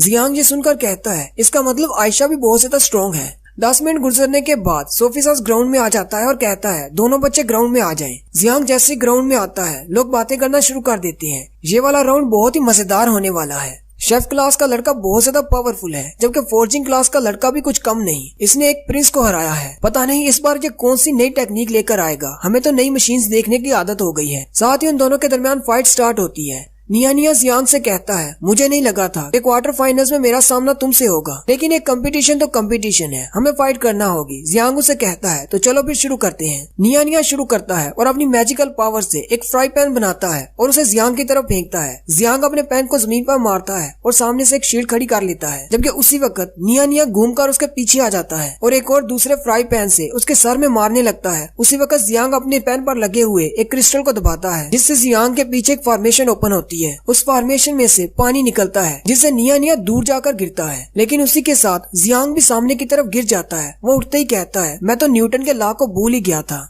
निया बहुत ज्यादा परेशान हो जाता है और कहता है, ये मैजिक कैसे इस्तेमाल कर सकता है, ये तो वाटर मैजिक था। जियांग उठकर बैठ जाता है और उसे कहता है, हाँ ये वाटर मैजिक था, अब मैं तुम्हें मैजिक से हराऊंगा। टीचर एसी भी ये देखकर बहुत ज्यादा हैरान हो जाती है और कहती है, आखिर ये यूजलेस नंबर मैजिक कैसे इस्तेमाल कर सकता है? जबकि बूनो भी कह रहा होता है, ये तो बस एक यूजलेस नंबर था, इसे मैजिक इस्तेमाल करना कैसे आ गया? निया उसे कहता है, क्या अभी तुमने एक मैजिकल फॉर्मेशन इस्तेमाल की वाटर मैजिक इस्तेमाल करने के लिए? जियांग से कहता है, हाँ बिल्कुल, मैंने अभी मैजिकल फॉर्मेशन इस्तेमाल की वाटर मैजिक इस्तेमाल करने के लिए। टीचर ऐसी सीधी टीचर मार्टिन के पास आती है और उसे कहती है, जियांग तो यूजलेस नंबर था, आखिर वो मैजिक कैसे इस्तेमाल कर सकता है? टीचर मार्टिन एसी से कहती है, क्या तुम्हें याद है कुछ सालों पहले तुमने मुझे कुछ मैजिकल बुक्स दी थी? एसी साथ ही शर्माना शुरू कर देती है और उसे कहती है, हाँ मुझे याद है, तब तुम बहुत ज्यादा हैंडसम हुआ करते थे। टीचर मार्टिन एसी से कहती है, मुझे पता चला है कि अगर हम मैजिकल फॉर्मेशन बना लेते हैं तो हम अपने क्रिस्टल्स को इस्तेमाल करते हुए उस मैजिक को हार्नेस कर सकते हैं। यानी कि इन क्रिस्टल्स की मदद से कोई भी यूजलेस नंबर भी मैजिक इस्तेमाल कर सकता है अगर उसे फॉर्मेशन बनानी आती है। और पिछली रात मैं और सोफी सास जियांग से मिलने के लिए गए थे। हमने उससे यूजलेस नंबर के बारे में बात की, जबकि जियांग ने हमसे मैजिक सीखने के बारे में बात की। जियांग ने मुझसे पूछा कि इन फॉर्मेशन को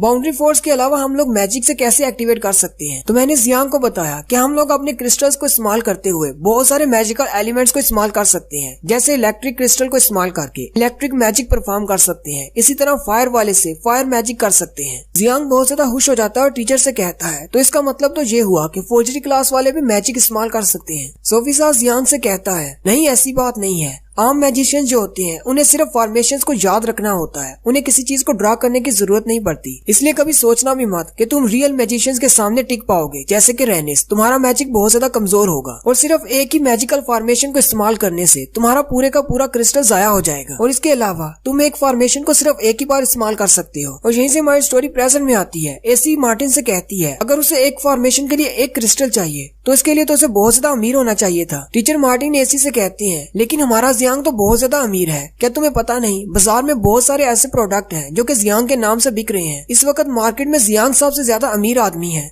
इसके अलावा बाजार में टीचर ड्रोना और वैडली के पुतले बहुत ज्यादा बिक रहे हैं। ये सुनते ही टीचर ड्रोना भी उठ खड़ी होती है और कहती है, अच्छा तो वो पुतले इसने बनाए थे, मुझे नहीं पता था। टीचर एसी और टीचर ड्रोना बहुत ज्यादा गुस्सा हो जाती है और कहती है, इस जुर्म के लिए तो उसे जरूर सजा मिलेगी। जबकि जियांग अरीना में खड़ा बहुत ज्यादा घबरा जाता है और कहता है, मुझे बैक से इतना ज्यादा प्रेशर क्यों फील हो रहा है। और यहीं पर हमारी 30वीं एपिसोड का एंड होता है। एक्सप्लेनेशन अच्छी लगी हो तो कमेंट करके जरूर बताएं। चैनल को सब्सक्राइब कर दें, वीडियो को लाइक और शेयर कर दें। शुक्रिया।